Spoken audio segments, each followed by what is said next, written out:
The Ball Guy Show starts right now. Hope you enjoy the show. Make sure you like, share, and subscribe. What's up, everybody? If you live in the DFW area and you need a notary, make sure you hit up DZJ Notary Services. That's me. DZJ stands for Daniela, Zach, and Jake, which are my kids, all adults. And we're bilingual. I'm bilingual, and I'm a mobile notary. I come to you, and we're open late, and we're open the weekends. So yeah, it makes it very convenient. If you DFW area and surrounding, all right.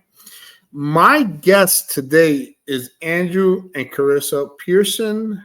Andrew is a producer, actor, stuntman. Carissa is a producer, actress, and director. And man, their IMDb page you guys gotta check out. It's gonna be in the description. You're gonna be able to check it out. Check out their Facebook page, because what they got lined up is incredible. Talk about a busy couple. Let's bring them on.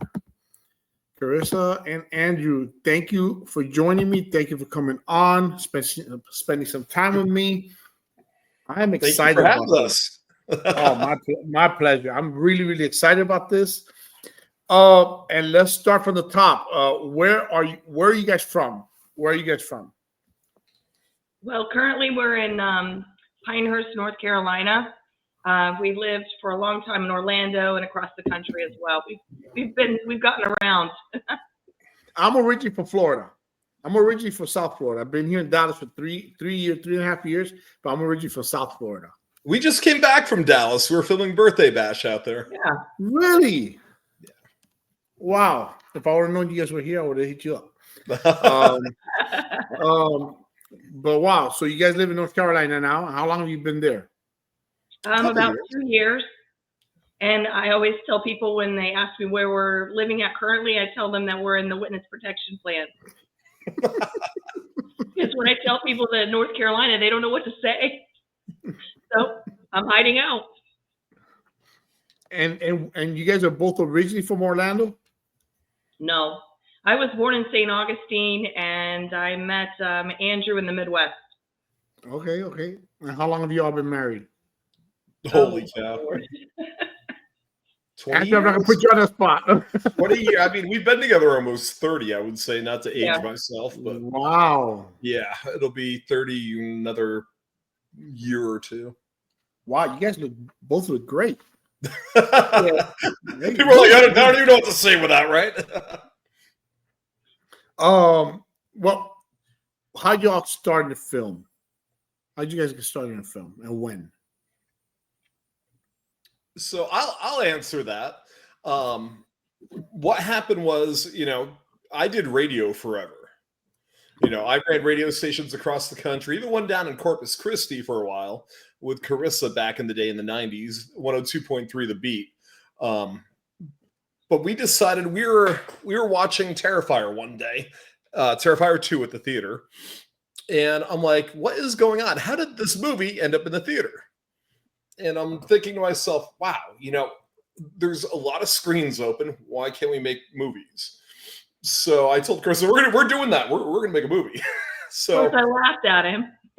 She thought I was absolutely insane. I'm like, well, I almost worked for AMC about 7 years ago as a VP, a liaison to Hollywood. I did not get the job, but I was like, it was tied between me and someone else to do that. So I would be in charge of corporate with all their theaters with Hollywood. So I was like, that would have been a cool job. I don't know if I would have survived the pandemic, but it would have been cool. But we watched Terrifier 2, and I'm like, they are desperate for stuff on the big screen. Why can't we start doing movies?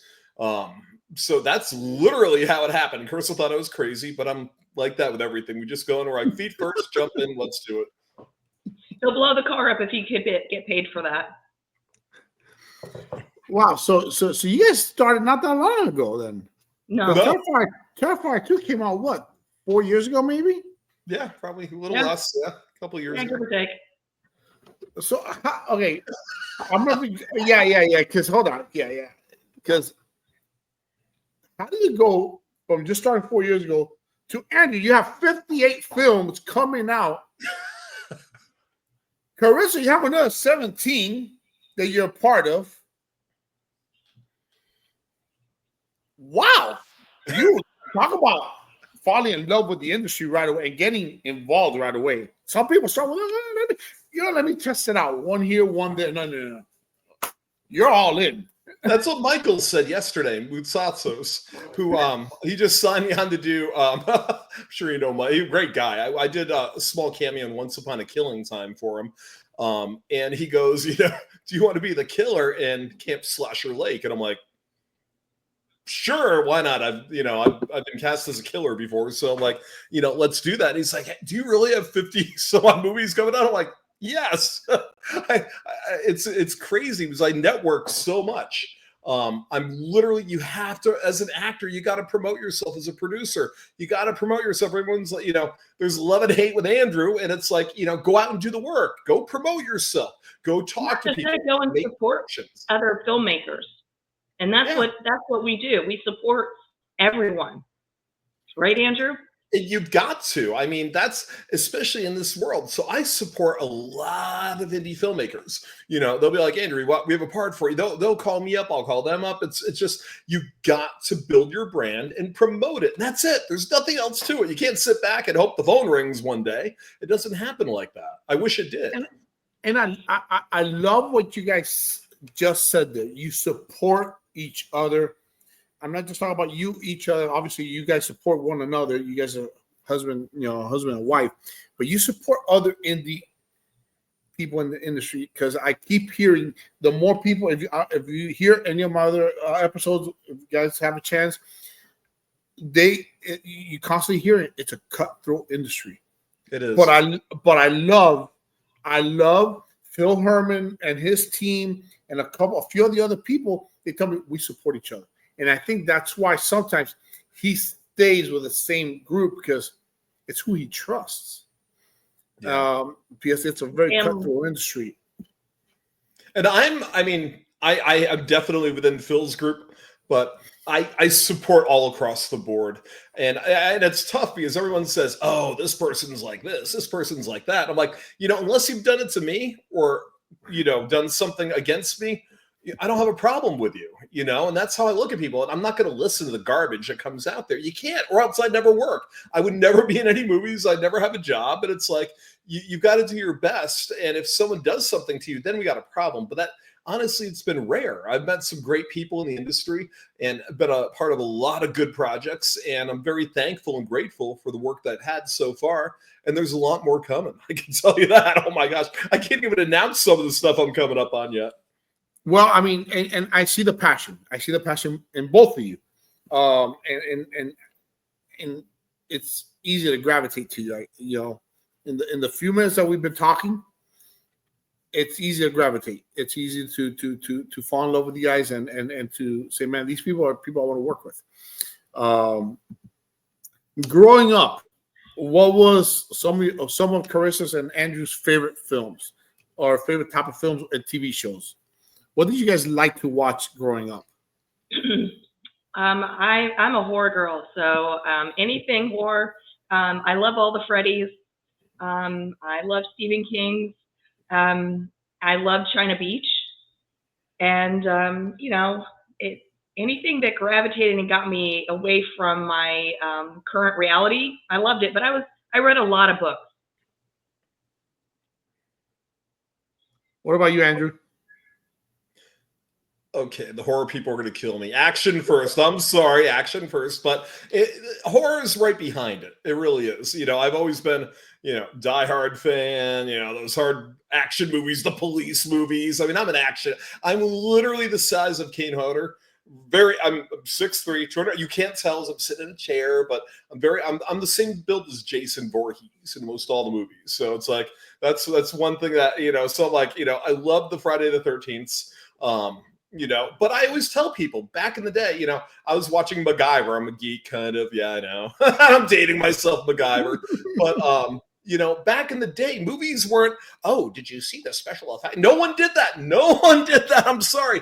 Friday night, Nightmare on Elm Street Part 5 came out. We went to the movies with a friend of mine. We thought it was cool and it was something fun to do, and then it was done. And we didn't go, oh, did you see the? And nowadays it's so funny. I love the passion from the horror community because it was different when these movies actually hit the theater. And I always tell people that I'm like, I'm just the guy that likes watching the movies. I like to watch everything on the big screen. We just came back from watching. What did we watch? The new Avengers pretty much on the big screen, but we saw Rosario the other night. I watched almost every single movie on the big screen because that's how it should be seen as far as I'm concerned. But back in the 80s, it was horror and action for me. I'm with you. My wife and I love going to the theaters. We love going to the movies. There's nothing like going to the movies, getting a big thing of popcorn. And to me, I love watching the previews. It starts with the previews, see what's coming next. And, I get very upset if we don't get in before the previews start. That's me. That's me. We're watching the car commercials. I'm like, yeah, Kia again. Isn't this great? Because if you're watching that means you're definitely going to watch the previews. I like to see. Okay, that sucks. That I'm not watching that. Oh man, I can't wait for that. So yeah. So okay, so you guys. Horror, action, comedy, drama. Do you guys enjoy any comedy, drama? Oh, I love rom-com. I guess drama is I guess drama is part of the horror and action. But I actually and I can't even say what it is, but I've just got cast on a crime drama as a lead role. I can't even announce it yet. But I just landed on a crime drama movie, so it's kind of cool. I mean, and sci-fi, I do like a little bit of sci-fi as well. I mean, I was a geek in school. I know I look like the jock. I wasn't that guy in high school. I was the nerd. Come on. Let me ask you this. Are you military background or no? No, military family, but no. I'm built like that. We live outside. Every time Carissa and I go to Fayetteville, they always go, military discount? I'm like, no, only in the movies. Okay, discount. I'm like, no, it's not military. Even the military guys are like, oh, this guy's military. And I'm like, because I have that. I mean, serious, it's cool that I'm sitting like this because you can't tell how big I am. But yeah, I'm built like special forces or whatever. That's why I get cast all the time for military, police, or whatever. Well, and I'm assuming that's why you got cast as a soldier's descent. Yeah, this was on the. If you look at the poster with me, and I don't like myself on posters, but me with the big knife and everything. This is the shirt. Carissa's like, "Wear the bloody shirt." It's a horror. We've done so many vet podcasts recently, so I'm never wearing this. So I figured, what the heck, we'll dress up in soldier's descent stuff for a horror podcast. So let me tell you something. That a very cool poster. Very, very cool poster. That Phil Herman's Soldier's Descent, badass poster. That's a very, very cool poster. It has you intrigued. You don't know what's going to happen in the movie, but it has you. I can't wait for it to come out. That's one of my favorite. That's one of the films I'm most looking forward to coming out. I'm looking forward to The Actor's Curse. I'm looking forward to Jacker 3.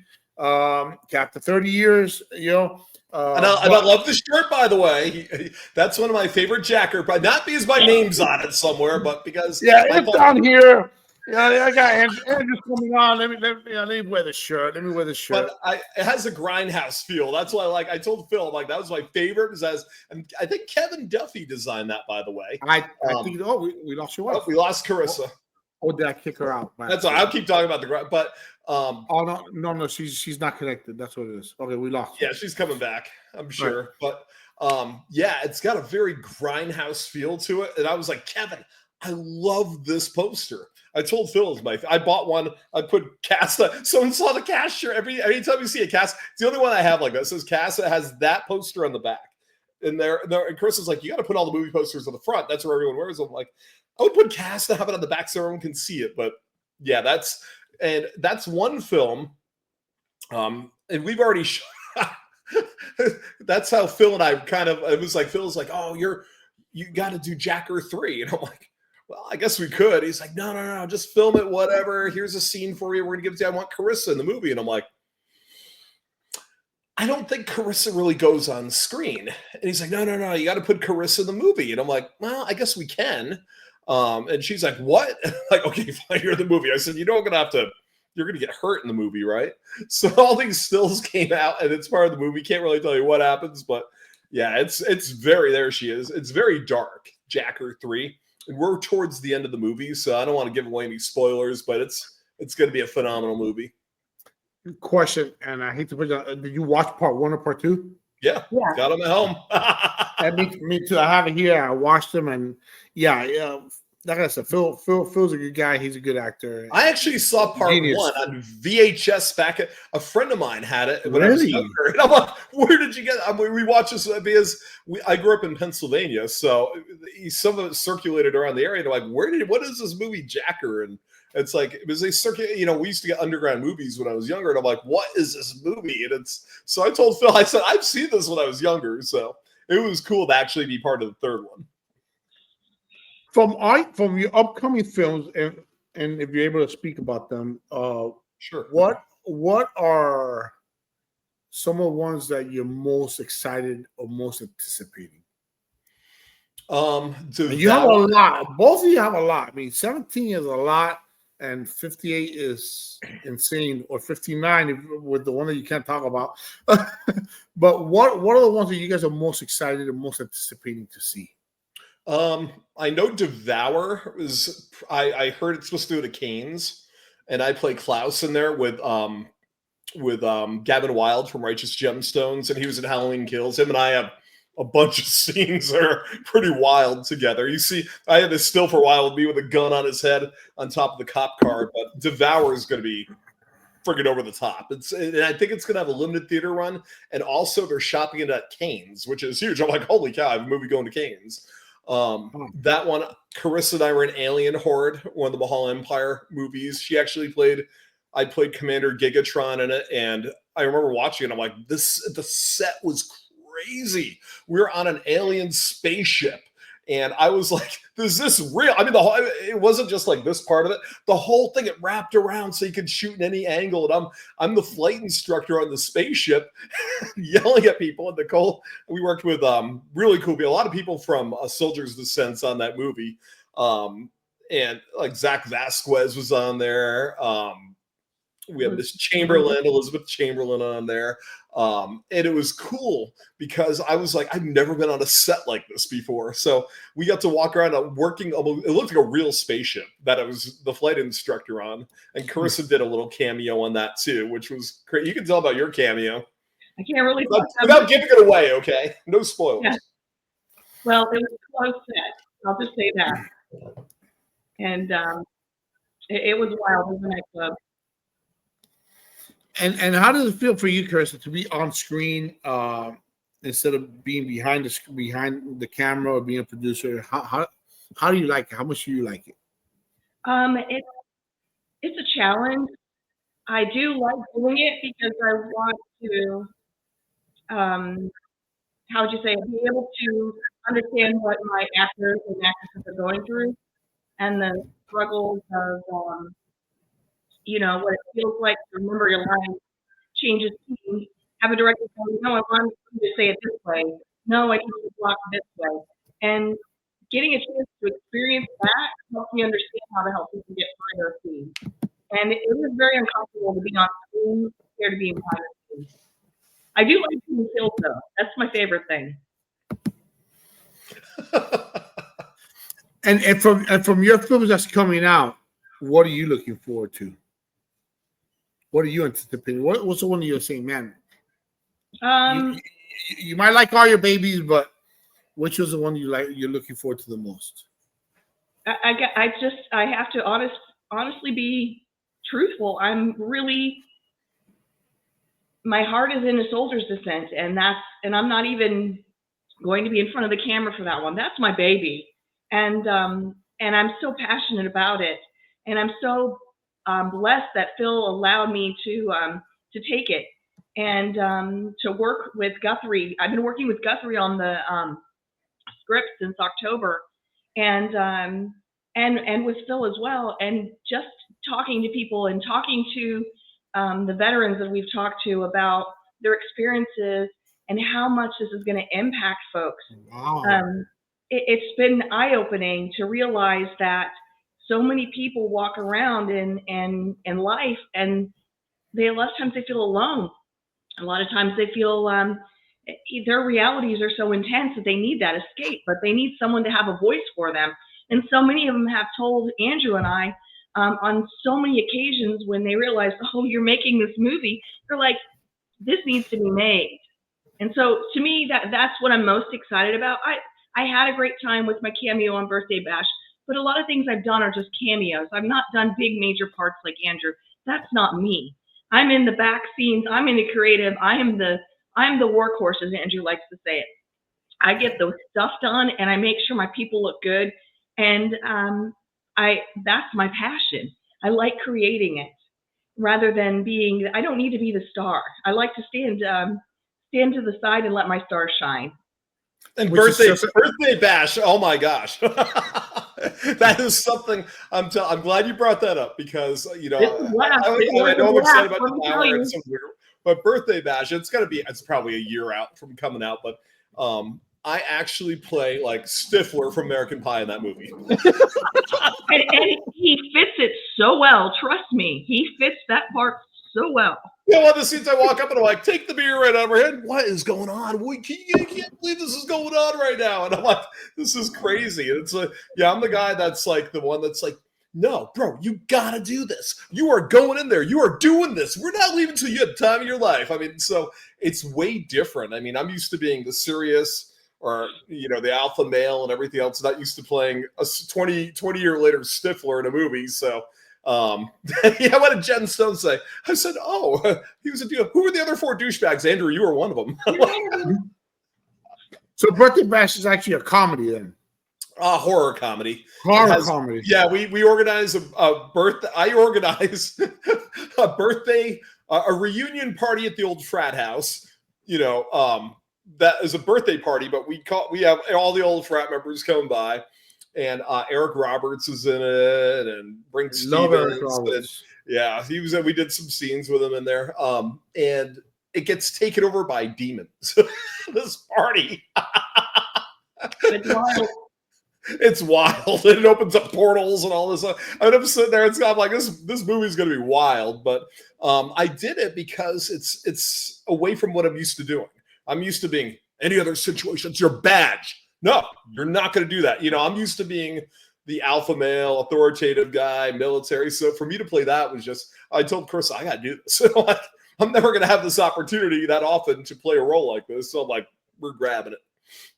Well, that's also because you're expanding you're expanding your horizon. You're going to a different direction at times. That's good. Instead of being typecast in a way, you're doing something different, and that's good. And like that, other people will see. I can do different roles, I like being in horror. I like being a killer. It took a while. Carissa's smiling. Okay, you can explain that. I'll let you talk about that part. So when we first started out,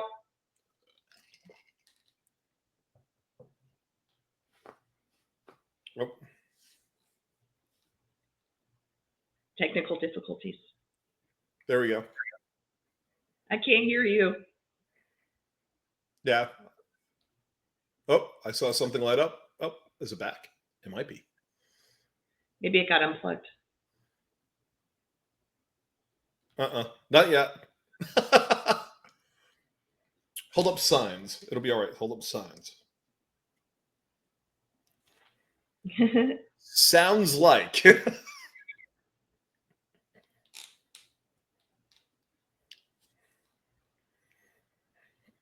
Okay, guess the movie. Jaws. There we go.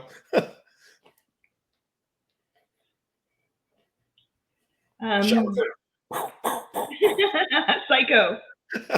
We're going to entertain everyone for a while.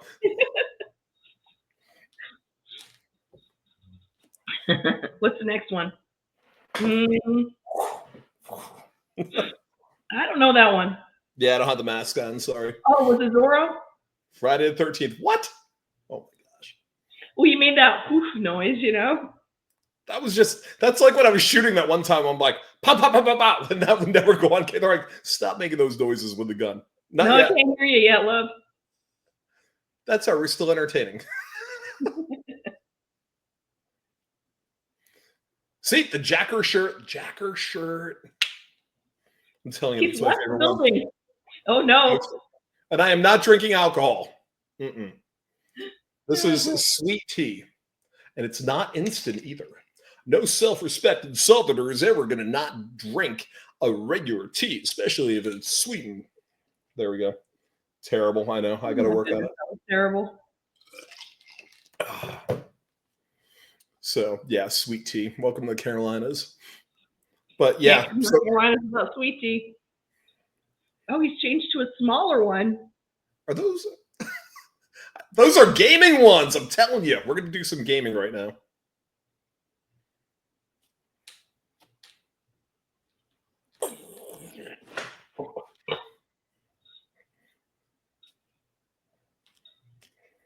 Okay, hold One on. moment. It sounded promising. I want it to work. I want it to work. I do. I really want it to work. He looks serious. Nope, no, not yet. Here, okay. So Carissa, here, I'll take over the interview here. So Carissa, tell me about A Soldier's Descent. That's the new movie, right? Here, see, I'm taking over the interview. Okay, tell me about A Soldier's Descent. What do you want to know about A Soldier's Descent? Like, how is it, like, one of the first, like, realistic horror movies that's ever been made? Because people don't think it's a horror movie. So talk about that just for a minute. Hello? Oh, we're back. Oh, sorry, I was interviewing Carissa. But your video's not there. I'm going to come back. You guys stay there. Okay. So, Carissa, tell me about how this is one of the first horror movies that deals with real-life topics in a raw and unfiltered way. And then what happens? Where's this horror part of the movie? Talk about those two parts. As you drink your sweet tea. Well, the reality is Soldier's Descent, you are taking on a journey with Barney, who goes and he gets deployed. And when he is deployed, he is captured and tortured and watches one of his best comrades lose his life. And that impacts you as an individual. And that does happen in a lot of our soldiers' deployment and assignments. Can you guys hear me now? Yes. Yeah, totally. Yeah. Carissa was talking about Soldier's Descent, so. I am so sorry, guys. That's okay. Things happen. I'm interviewing her right now. Okay, so I get captured in Desert Storm. Okay, this is riveting. Keep going. So you're captured in Desert Storm. You lose your buddy. A lot of times as our soldiers are captured or they're away in deployment, they get those Dear John letters.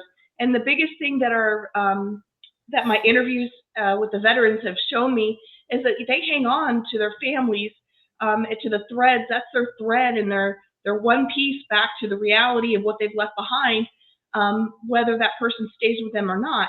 And as Barney comes back, you get to realize that Judy has moved on because she thought Barney was gone, and Barney had been gone for over a year, missing. And so that just totally unravels Barney's life. And you know, a lot of times when our soldiers come back, there's no way of getting back into reality, into civilian life is what I like to call it. And then as you journey through, Barney trying to deal with all the shock and trauma that he had went through in the past year, and you are witnessing the little triggers, and you get to feel what PTSD actually feels for an individual. And that is very horrifying.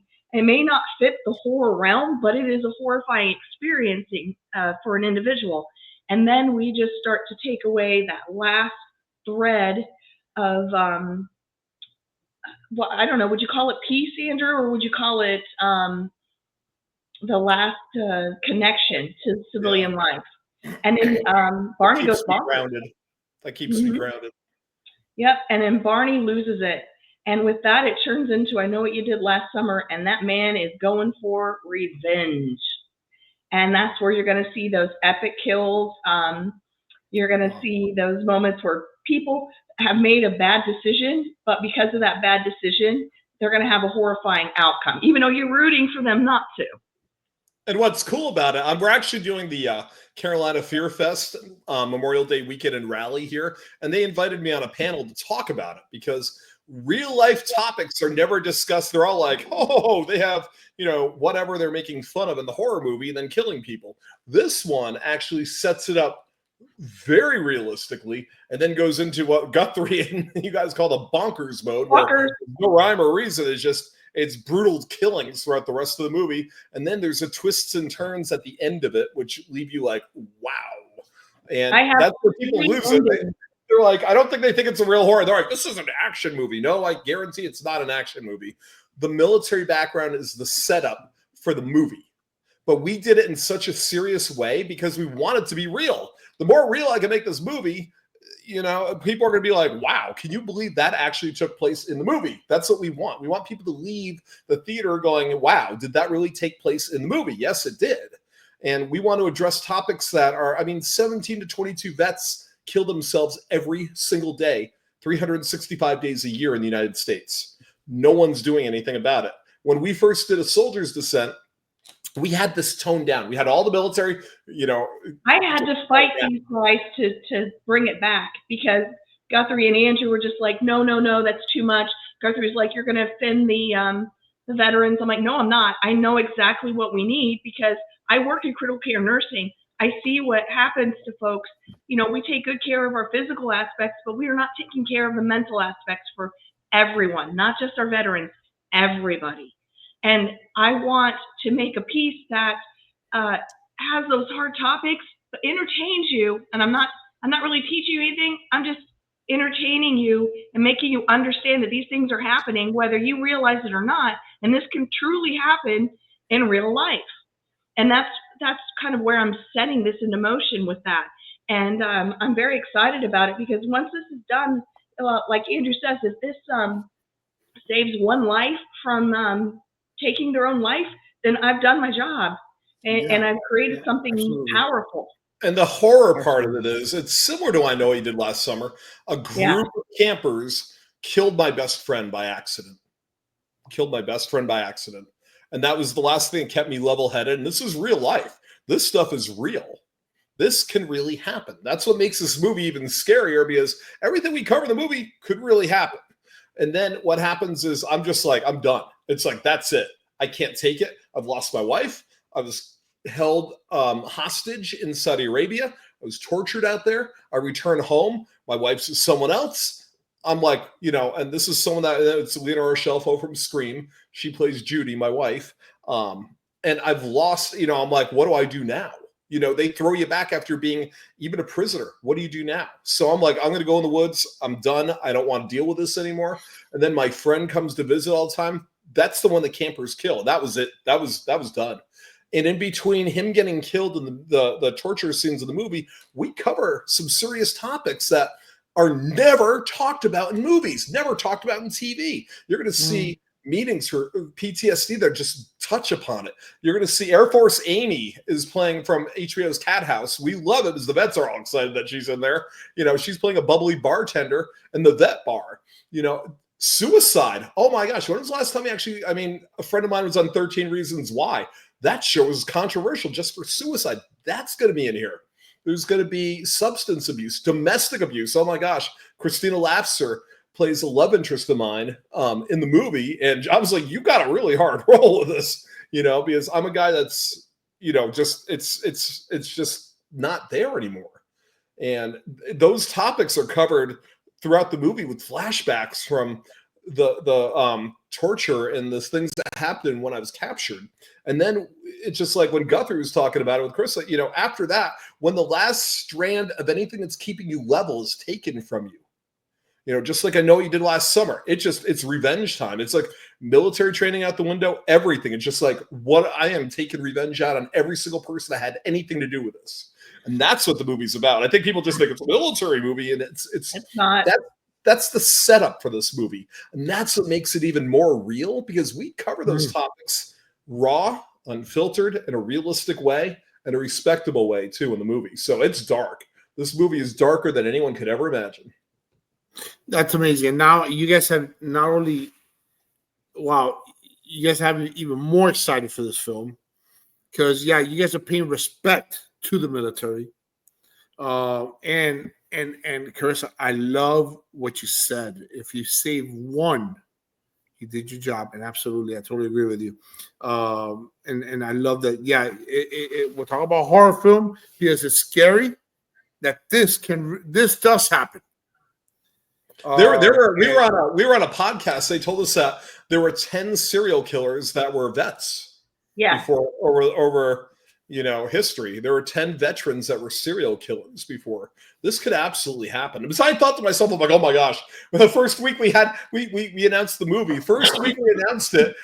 We had the Facebook group and everything. Someone reaches out to us, and Phil and I and Chris are administrators of the Facebook group. They said, is this movie about PTSD and vet suicide and stuff? And I'm like, oh, Phil's like, Andrew, how do I answer it? I'm like, have Carissa do it.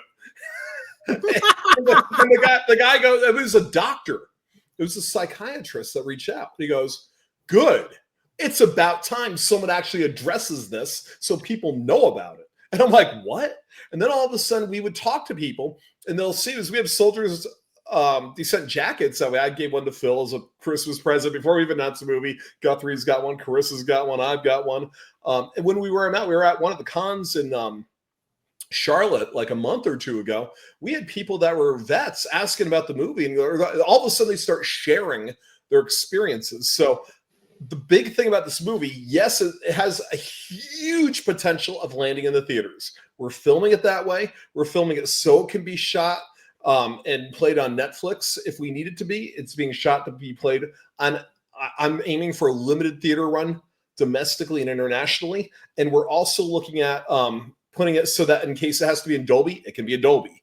So we're looking ahead at that. That's my main distribution. I don't, after that, whatever goes to streaming, great. But we need this to be in theaters. And we have two audiences with this. We have the veterans and we have the horror community. The horror community is like, well, this is not like what we're used to seeing. So this is taking a while to catch on. The vets are like, wow, this is crazy. And then a lot of the vets love horror. People that have gone through dramatic experiences love horror. So this is a perfect combination. It's never been done before. So this is why I said people, if you ever read any of my posts, I say, this is history in the making. It absolutely is.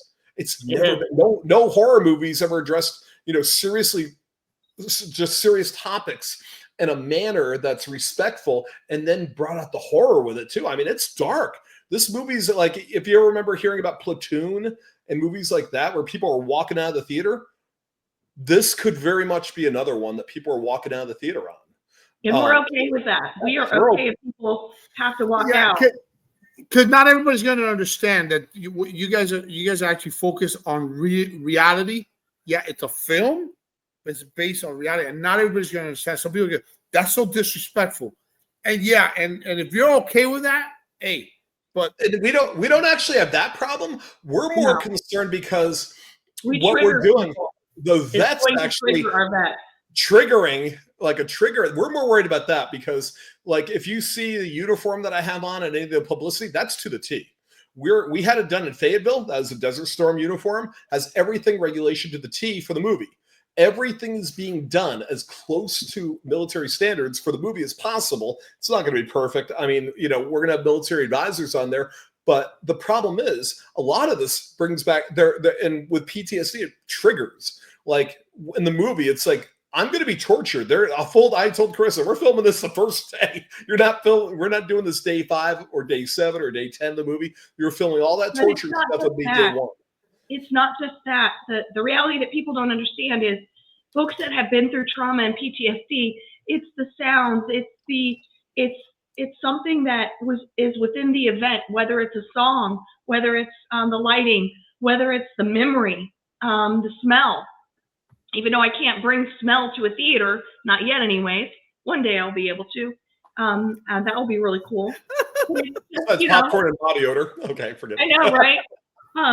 But it's just the reality of the shift of what these what our veterans have been through. We're going to be showing that and sharing that with our civilians who are watching the movie, and hopefully they'll have a little bit more understanding what our vets are going through. And when you're building a character, and Guthrie, Phil, and I have worked hard on building Barney and having people connect with Barney, connect with Judy, feel their pain. You're going to feel that scene when Judy and Barney are saying goodbye. A lot of people don't realize when a veteran is deployed, they're deployed for months on end. You don't see your family member. You're lucky if you get FaceTime or a phone call sometimes. I have one of my best friends, Artemis.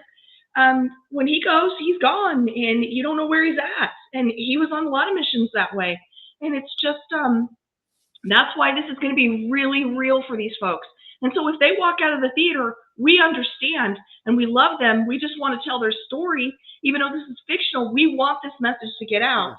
And I want the horror community to understand that it is going to have the horror things they love, but it's okay if you don't want to support us right now. I'm all right with it, because I'm going to make this movie.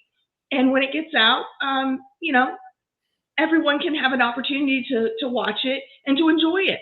I'm making a piece not just to make a difference, but to be entertaining as well, because documentaries are not going to help the situation. We've learned this and we've seen this. And, you know, whether it's every movie has a theme to it. It's just you have to pay attention to catch the themes.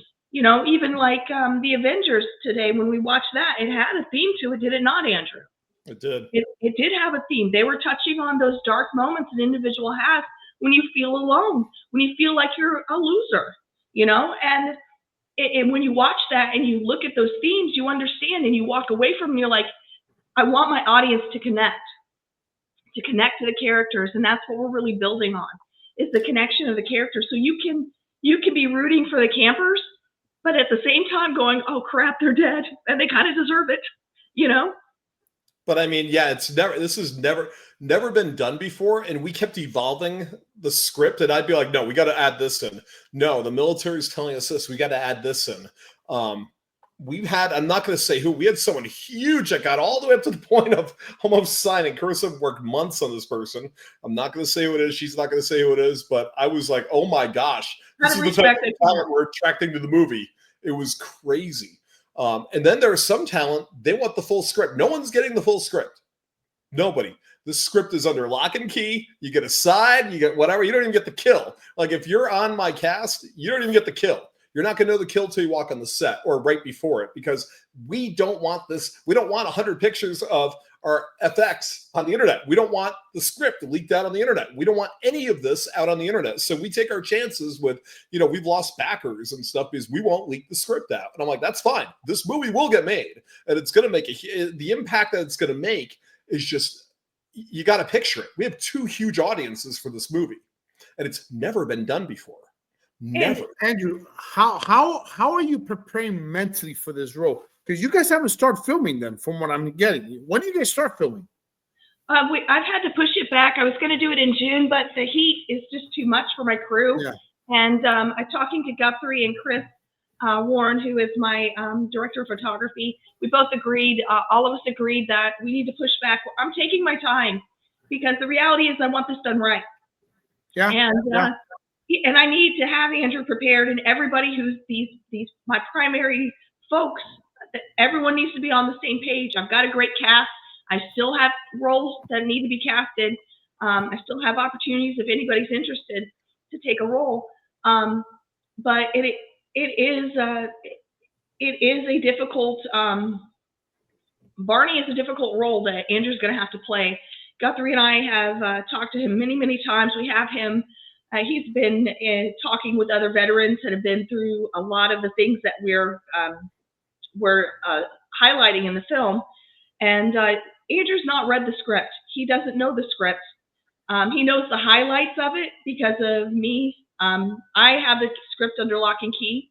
And Guthrie has the script under lock and key. We don't give that script out to anyone. I made the decision that I did not want my kills released. And and none of the kills are disrespectful to any of my cast members. It's not anything that's degrading. I just don't believe in filming that way, not for this piece anyways. And so everyone, you're going to know your lines, but it's going to be fluid, so things are going to change. And a kill scene, you don't have a lot of lines. So back to this, your character is obviously going to be a very, very tough role. How are you preparing? And Carissa, how are you preparing him? Because this has got to be mentally. Because it's a role, it's a film. But again, I've heard certain roles taking a toll on people, and this is a serious. You guys have a responsibility with this film now.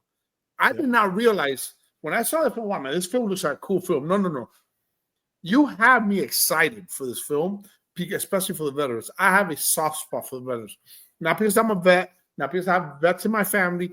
It's just I have a soft spot in my heart for the vets. We get to do this. Thanks to them. We get to live in a country. We get to stay whatever the heck we want. We get to watch whatever we want. We get to do whatever we want. Thanks to the vets. Correct. So you guys have a huge responsibility. So again, Andrew, how are you preparing for this role? And Carissa, how are you preparing him? So I'll start out. Go ahead, Andrew. We talked about the serious topics. I don't know if you ever saw the movie A Sound of Freedom. Yes. Okay. And I don't know how it was at home, but if you saw it in the theater, the lead actor comes on and says, listen, I'm so-and-so from Sound of Freedom. I play this character. This movie is based on real life, and that's what we're going to do for the theater release of Soldiers of Descent. I'm going to go on. We're going to talk about some of the topics. This may not be appropriate for everyone, to be honest with you, because they're going to be tough to deal with. And then at the end, we're going to say we have some resources available. I don't know what it's going to look like on Blu-ray. Probably won't have me talking. Might have something on the screen, but we are being responsible filmmakers with this. But as far as preparing for the role, oh my gosh, this is the hardest role that I'll probably play in forever, because I have to nail it. If I don't nail it, all eyes are on me from the military. They're looking at, does this, like right here, these are real dog tags. I don't know if I can, probably can't see it. That's why I thought you were military. I mean, this is just props, movie props. I didn't know that. I thought you were really military. Thank you. That's why I'm playing Barney, and that feels like you are Barney. I'm like, okay, Phil, that's good. I love Phil, but everything has to be, because they've said, listen, we look at the patches. We were watching Warfare the other night, so the patches. I saw the American flag upside down. I'm like, what is going on in this movie? The patches are all over the place, and we made sure that the patches are right where they're supposed to be. Sergeant on Desert Storm is right there. That's my rank in the movie. My name, everything is right where it's supposed to be on the uniforms. And we made sure military shops are involved with this. So right away, I have to make sure that we're portraying the military the right way, even though it's a horror movie. It's a fictional horror movie, but it needs to be done the right way from the first second they see Barney in military capture or flashbacks with it. So it's hard, because at the beginning of the movie, I'm regular guy, listen, I'm coming back. I promise, it's going to be great. They show me being captured right away. They show me being tortured, right? Oh, that's the first thing you get hit with in that movie. It's going to be me being tortured, captured. And these are tortures that we looked up that actually took place. A lot of it didn't happen in Desert Storm, but we know what did. So we've actually have them all documented down, along with a lot of footage from Desert Storm that will start the movie out. So those are going to be realistic. As I said, this is going to bring back, it is. It's going to be very real. But in that aspect of the movie, that's going to be different than the PTSD parts. It's very serious, and it's not me being happy or anything. It's very just, it's like lifeless for a lot of the movie. For the flashbacks with Judy and stuff, I'm, the loving husband and happy and stuff, but a lot of the movie, it's not. And it just keeps getting darker in the movie, because that's what it's got to be. I remember Carissa and Guthrie said you can't be the a-hole in the movie. Like, F you, I'm going to kill you. Okay, because there are movies that I'm in that I literally swear and I'll cut someone's throat or whatever, and everyone loves watching the big guy, like Jason kill someone. But in this one, it's it's a lot different. I'm not that guy. I'm the guy that you like, and you're like, how did this happen to this guy? Like Carissa said, you fall in love with Barney, but then you're like, wait, he's the killer. And it's tough, because you follow everything that went through with my character. I've got to nail every single aspect of that, because if not, it's game over. And I told Carissa that, I said, if we have to do 100 takes in these scenes, we're going to do them. I don't mind. I'll do 100 takes to get it right. That's just how I am. A lot of people, actors are like, what? We did 5. Aren't they good? And some will be like, we're going to do another one, but we'll do 100 takes to make sure it's right. But they had me watch and I hate to tie this movie in with it because it's not very, I don't know, it's not Rambo, but they had me watch the original First Blood. And if you watch the very first Rambo, you'll see Sylvester Stallone just very, it's very, there's no emotion. And he went through the same thing. He's broken. Broken. But And that's the Vietnam. thing that explained to Andrew, you're going to have to be broken. You're going to have to be, you've lost everything. And everybody in their life has had those moments. You just have to get yourself back to that moment. At the same time, we've had Andrew watch a lot of the PTSD stories, a lot of stories from the veterans. They love to tell, they want to tell their stories. They don't always love to tell them, but if you sit there and you listen, which I've had the privilege of doing as a nurse, is sit there and just be quiet and listen. They have so much to tell you and so much to share and so much pain. And we've had him watch a lot of real life documentaries where they're talking about what they're going through. And as you're sitting with them and they're sharing their stories and you're watching it, you can see where they were nice, happy, and talking to you. And then as they're going through it, they're back into that. Their eyes are glazed and they are there. And you're quiet because it's a lot to take in. And I'm not that type of personality. I'm sure you can tell that. I'm the guy that's got a lot of energy. So for me to go, that's what I'm wondering. I go. That's why I asked. How are you preparing for this? Because it doesn't look like you. I mean, I don't care how talented of an actor you are. Again, I've heard of stories. I've heard stories. People taking,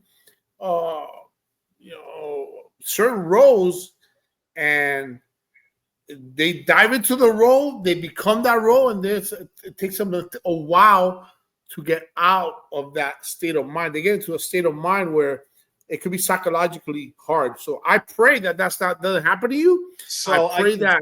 I can tell you first that we actually had this discussion over the weekend when I was in Dallas. I told Carissa, I said, the only day I was tired filming was the very first day. We got in our plane was just arrived at 6 at night. We got to the hotel the next day we didn't get to bed till 4 a.m.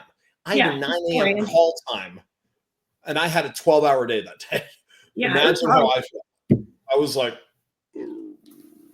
and that's the only day I was tired filming Birthday Bash. I said, this is weird because normally I'm like the roles that I normally play, because you can see how my personality is. I play killers. I play the jerk police officer, jerk military, the hard ass guy. Those take a lot of energy, a lot to do over. Like I was a Commander Gigatron. I was so tired by the time we were done. And I remember Nicole Vegas was like, Andrew, energy, get it up there. Any other situation, you'd be court-martialed. And I'm yelling at John Wells on my finger. I fell in a hole when doing that. But to keep your energy up is tough. And that's what I told Carissa with the torture scenes, you get them done day one. Because by day 5 of me filming this movie, my brain is just, I'm exhausted. You get into especially with dramatic roles, with me being a killer, anything that's not my typical personality, I'm drained.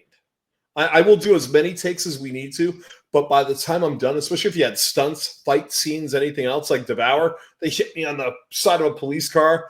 Caitlin Newberry was bashing me on the side. Anything where I'm pulling guns out, things like that. I was exhausted after Devour, and that was 7 or 8 hours to do 5 minutes of the movie. So it takes a toll on you. I told Carissa, I said, you got to be careful because Soldier's Descent, I want it to be real. I want this to come off as best and as accurate as it can be. Even with the kills, it's going back to a little bit of how I was the killer before, but very dramatic, very real, very just lifeless. It's just, and that has to portray through my imagery, my emotions, and everything else. So it's gonna be. I mean, by the time we wrap, I'll probably be passed out for 3 days after this movie. And that would not be the first time it's happened before. When that happens a lot with him. After a lead role, I'm like passed out for a day or two, especially if I'm a killer or it's military and I'm doing a lot of stunts or whatever. I'm passed out for literally. I'm so exhausted by the final day, and sometimes I'm like, okay, this is the last scene. Like Birthday Bash, I'm like, this is the last scene. Are we done? Are we done? I'm like, oh, good, it's wrapped, and I feel like, It's in the can. Like, I need to rest. I need to go enjoy it. But with soldiers, you can see my natural personality. And a lot of the people that play killers are like this. We're actually nice people. The ones that play the major horror franchises, I know a lot of them. We're nice. We're really nice people on the side. We're not really the serial killer you see in the movies, but that's just what makes us us. So I can guarantee if you talk to Kane, if you talk to Brett Wagner, or anyone else that has played, Leatherface or Jason or any, the same thing. It's just, when you're not used to being like that, it's draining. And then to take that another level and have the lifeless, the drama, the what's going on in my head. I mean, it's a mental mind game. I'll tell you that. And for example, someone had mentioned to Andrew and I, they had watched the proof of concept trailer, and they didn't even recognize that it was Andrew. They're like, "There's no way that's you." So I know that he's got his work cut out, but I know he can do this. And question now, I know you guys are taking your time with it. Do you guys have a plan or a deadline about when you guys want to have this started and done, or not really? It is whenever you guys feel you guys are ready and you guys have a complete the script. You told me that you've had to redo the script. You keep adding stuff. You keep saying, "Oh, hey, we got to change this, change that." We're going to be doing that all the way up to filming day, the days of the shoot. Things are going to get changed. That's the reality of filming. And a lot of people who have not been on active sets don't understand that. Things do change. A lot of times my scenes will get ripped apart. They're not going to be what I actually came into the room to do. And I'm okay with that. I do have 3 endings to the movie, and I'm keeping the 3 endings. They'll probably change within themselves, but we'll go with 1 ending for theatrical, and then we'll have the 3 for later on.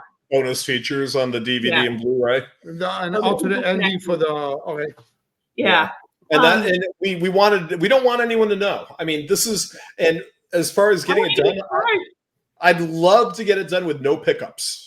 Which if you're not in the business, pickups means we have to go back and reshoot this or this or this. I'd love to get it perfect in the can on that time we're filming. And then after that, my goal is within 10 months, having it out. Having it in limited theater distribution almost immediately, or going to a major, depends on what that time is. I've already investigated Sundance and Cannes as well. So, I mean, and the budget for this movie that we need, that's another aspect we're sitting on right now, because it's like me, the budget feels like trying to raise the funds. It feels like me pulling a dead body inch by inch down the road. I'm like, well, everybody's watching us, and no one's helping. It's like, okay, yep, I'm pulling one more inch. Here. But I mean, based on how we need it done, we already know the budget. We know it for a budget, and we're maybe 17% there with what you see. And then it's still the budget that we have. It's a micro budget, even though it's not. You guys someone's listening right now to your show going, I could make 10 movies for that. And I know Phil is the king of making movies on like 5K or whatever. He goes, Andrew, this is what a low budget movie looks like. And I've watched one of his movies. I'm like, this is crazy. It's good. I mean, Phil's movies are really good. And I'm like, Phil, this is crazy incredible. I mean, he does masterpieces with it. We just have, because of how we want it, because of the distribution. That's why, I mean, if everyone looks at our campaign, oh, the perks are crazy. You're charging for parts. Yes, we are. And I don't get paid on this movie. I'm not going to get paid. I don't get paid a salary. It's costing me more money than anyone's ever paid into my campaign to be in this movie myself. And I always tell people that. It's like, well, we should get paid. And I look at their IMDb rating, 300,000. I'm like 20 to 25, and I don't even act like this. I do. It's like it's insane, but I get it. But the movie costs so much. Every penny. It's all sitting in an account for soldiers. It said not my account. It's sitting in a production account ready. We just keep adding to it. I'm not even spending out of it. Things like we have T-shirts and stuff like those came out of my pocket for the campaign and for HorrorCon, not from Soldiers Descent. So that's just sitting there waiting. But we need the extra to get this done. And I think it's coming. I really do. It's taken time. People are like, what? And it's like, they're still waking up to what this is. And we're doing some active marketing outside of Facebook, because when you fish in a pool like this, that everyone's trying to get a piece of that, it's only going to go so far. honestly. And then And a people lot are of used people to have their doing hands type out of movies too. instead of contributing to something and being a part of something. They'd rather just put their hand out and have you pay them. And to me, that's insulting when we live in an indie film industry and we're all trying to make big pieces and create dreams. We need to work with one another, and you need to support one another. And we've supported a lot of folks, and I'm not trying to give people guilt trips. I'm just trying to say to folks, it doesn't take a lot for someone to support each other. It really doesn't. And I had the conversation with another filmmaker, the reality is if 450 people donated $20 to a campaign, you'd have a good chunk. You probably wouldn't have all of it, but you'd have a decent chunk to get going. And I do appreciate that we have just under 50 people that have supported the campaign. Oh my gosh, our cast is passionate. They're professional. They're sold on this movie. I can tell you that firsthand. It's not like, oh, we're doing this for fun. We're going to take selfies and stuff. That's fine, but we don't have that type of cast. That's not what this is. They are ready. They're willing, and they know what this is. They understand. They have the same vision that I have, that Carissa has. It's there. And it's like we have the most professional cast people anywhere on this movie. And then same with the crew, same with the backers, our producers. I'd say half my producers are vets. They know how important this movie is, and they love horror. These are people that are horror fans that happen to be veterans too. Like, Ron Black, we saw him in Birthday Bash right before I went out. He's like, hey, Andrew, I'm supporting the movie. And I was like, he came on as a veteran producer. That we made a producer title just for veterans to showcase. And then someone's like, Ron, I didn't know you're a vet. He goes, oh yeah, I did this forever. And it's like, it's something that we're proud to have our vets as part of the movie. And they're also in horror. He produced Swine and Dine. You'll see me at the beginning of Swine and Dine. He showed it to me, by the way.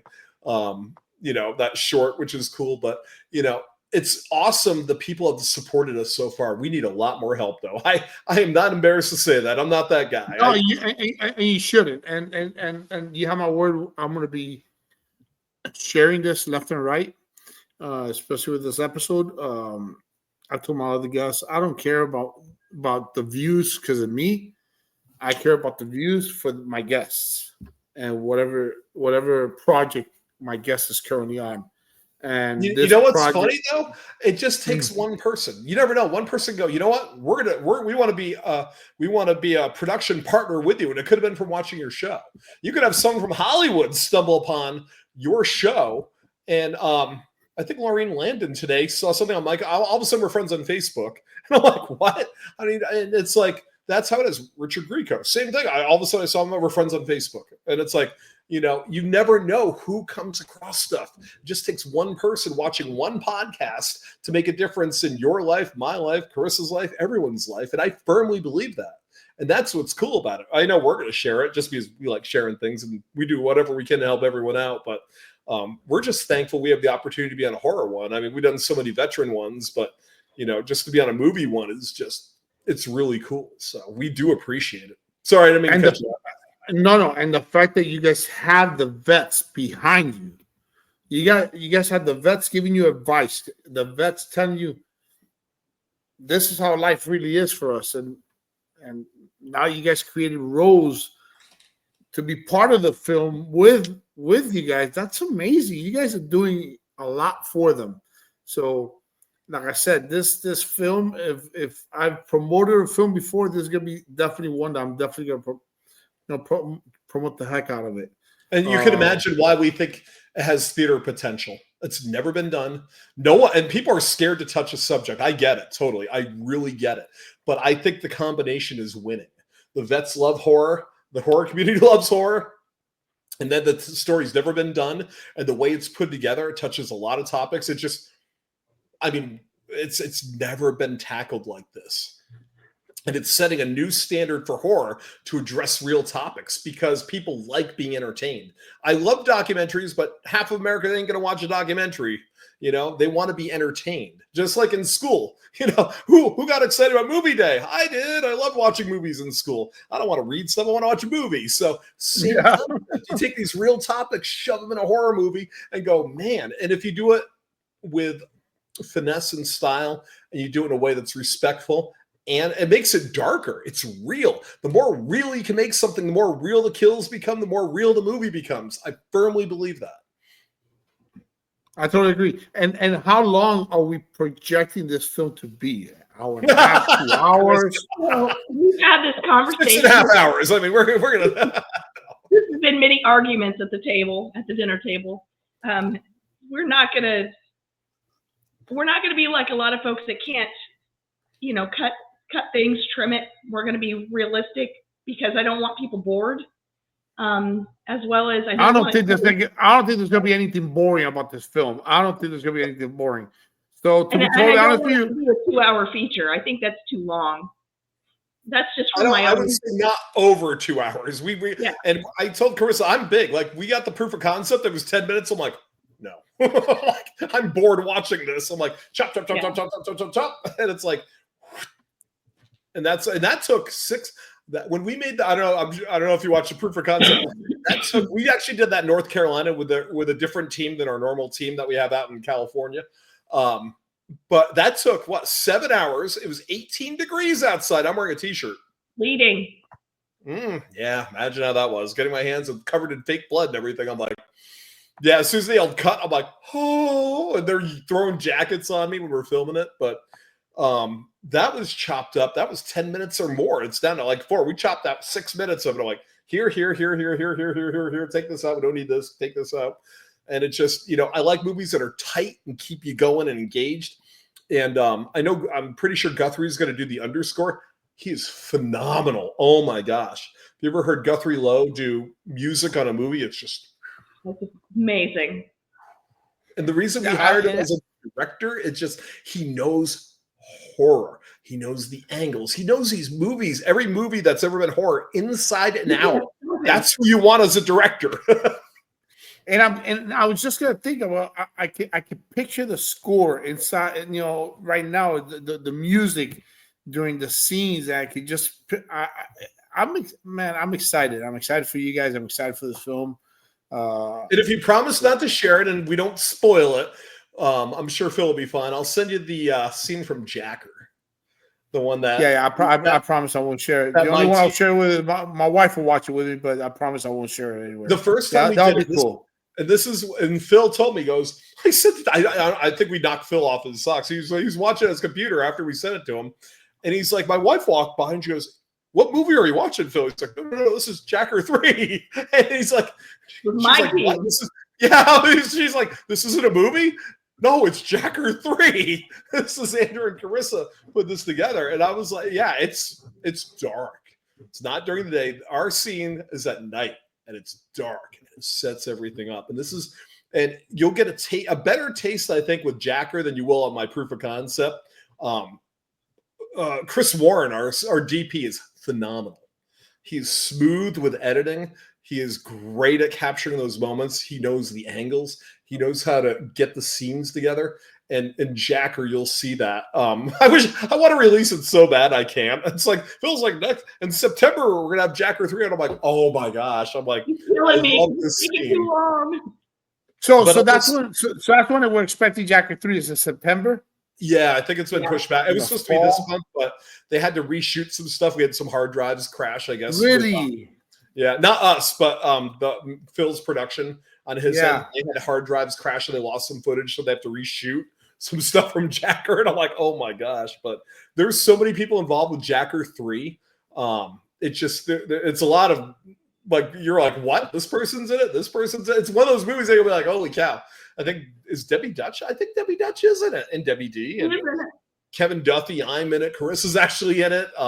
You'll see the scene with Carissa. And she's only done like maybe 3 cameos in all my movies so far. But yeah, Phil, I told you before when she was coming back on that was an interesting night when I was like, yeah, Phil asked, for you to be in the movie with me. And I'm like, I told him, you don't really go on screen. That just didn't go well. You don't tell your wife that. You don't tell your Scorpio wife that. How was it working with Phil? Phil is amazing. The way this came about, it was probably back in October, November. And Phil's like, Andrew, I think you guys should do your own movie. And I'm like, well, I mean, eventually we're going to probably do that. You know, we put Death Stalker together, and we were working with Miro out in Bulgaria, you know, co-branding movies and stuff with him. So Death Stalker has some movies out already. So I said, you know, I'll take a look at the scripts. And he sent me two. One was called Barney, which is now A Soldier's Descent. I renamed it. That was the working title, Barney. And there's another one, like a grindhouse type movie. And I'm looking at him, I'm like, Carissa, Phil just sent us some scripts. Do you think you want to produce the movie? You know, do you think we want to do it on our own without co-producing or anything else? And she's like, well, let me see the scripts. I said, Phil, which one do you think's the easier one to make? Oh, Barney for sure. Just need a cabin in the woods. And I'm like, Carissa, we should do this one first. Oh no. I'm like, the other one is a regular horror movie. And this one, I'm like, holy cow, what did we do? Now I have to explain it's hard when you have to explain to people what the movie is. And then they're like, wow. But yeah, we decided to do the Barney one first. I gave it to Carissa. And I'm like, what are your thoughts on this? I'll let you take it from there. And I fell in love with it because, you know, being a daughter of a Vietnam veteran, living with someone that had PTSD and having to learn to navigate and learn to, you know, understand what he went through and experienced, and going through Barney and going through the script and talking to Phil about it, I just fell in love with it. I fell in love with the story, and I felt like we could build the characters even more. On top of what Phil had already had developed. And I've changed a few things at the ending with 3 different plot twists. So it'll be interesting. Yeah, we wanted to build the character. I told her, I said, we got to dig in. A lot of the horror movies miss the character development. In a movie like this, you've got to have that emotion. That an actor needs to bring that emotion out there. And I guess I'm literally that guy with emotion, but it's getting it there so you feel it, so you're drawn into the scene. When something happens, you want to go, wow. You need to draw the audience in with that. Even though it's a horror movie, I know everyone's like, where's the killing and stuff? You got to have more. I love the elaborate kills in these movies, but you've got to have more. You've got to really focus. And Carissa and Guthrie worked weeks. They worked months straight. I'd come home. They've been on the phone 7 hours working on the script. And well, one day. Yeah, and I'm like, holy cow, how was that work? Before that, I come home, you're still on the phone with Guthrie doing the script. But I mean, I told him, I said, we got to add, and I don't usually do a lot of input on stuff. I'm like, on the soldiers part or the military part at the beginning, I said, it needs to be just like this. We need to add this. I kind of want the beginning of the movie to be like this. I said, the rest, I don't care. You guys, I don't know horror that well, but I do know that I want this perfect like this with the military section of the movie. But it's literally one of those things that I was like, I had no idea what we jumped into. You know, when you work with other people and help them out on their movies, totally different story than doing it on your own. But I think we picked the harder one to do first, which is fine, because I think it's going to have the biggest impact. It's never been done. And it's funny because what you guys said is, Phil said, we'll do Barney first because this could be the easiest. And you guys have turned it into, well, it's going to be a monster film. It's going to be explosive, and I hope you guys do bring it to Dallas. I hope you guys have it here in Dallas to do a little run here in Dallas. Our goal is to have a major theater group with limited distribution. That's our goal. There's a lot of theater groups that will do that. So I've got to get the funds to get that to that point, because we know what the editing is.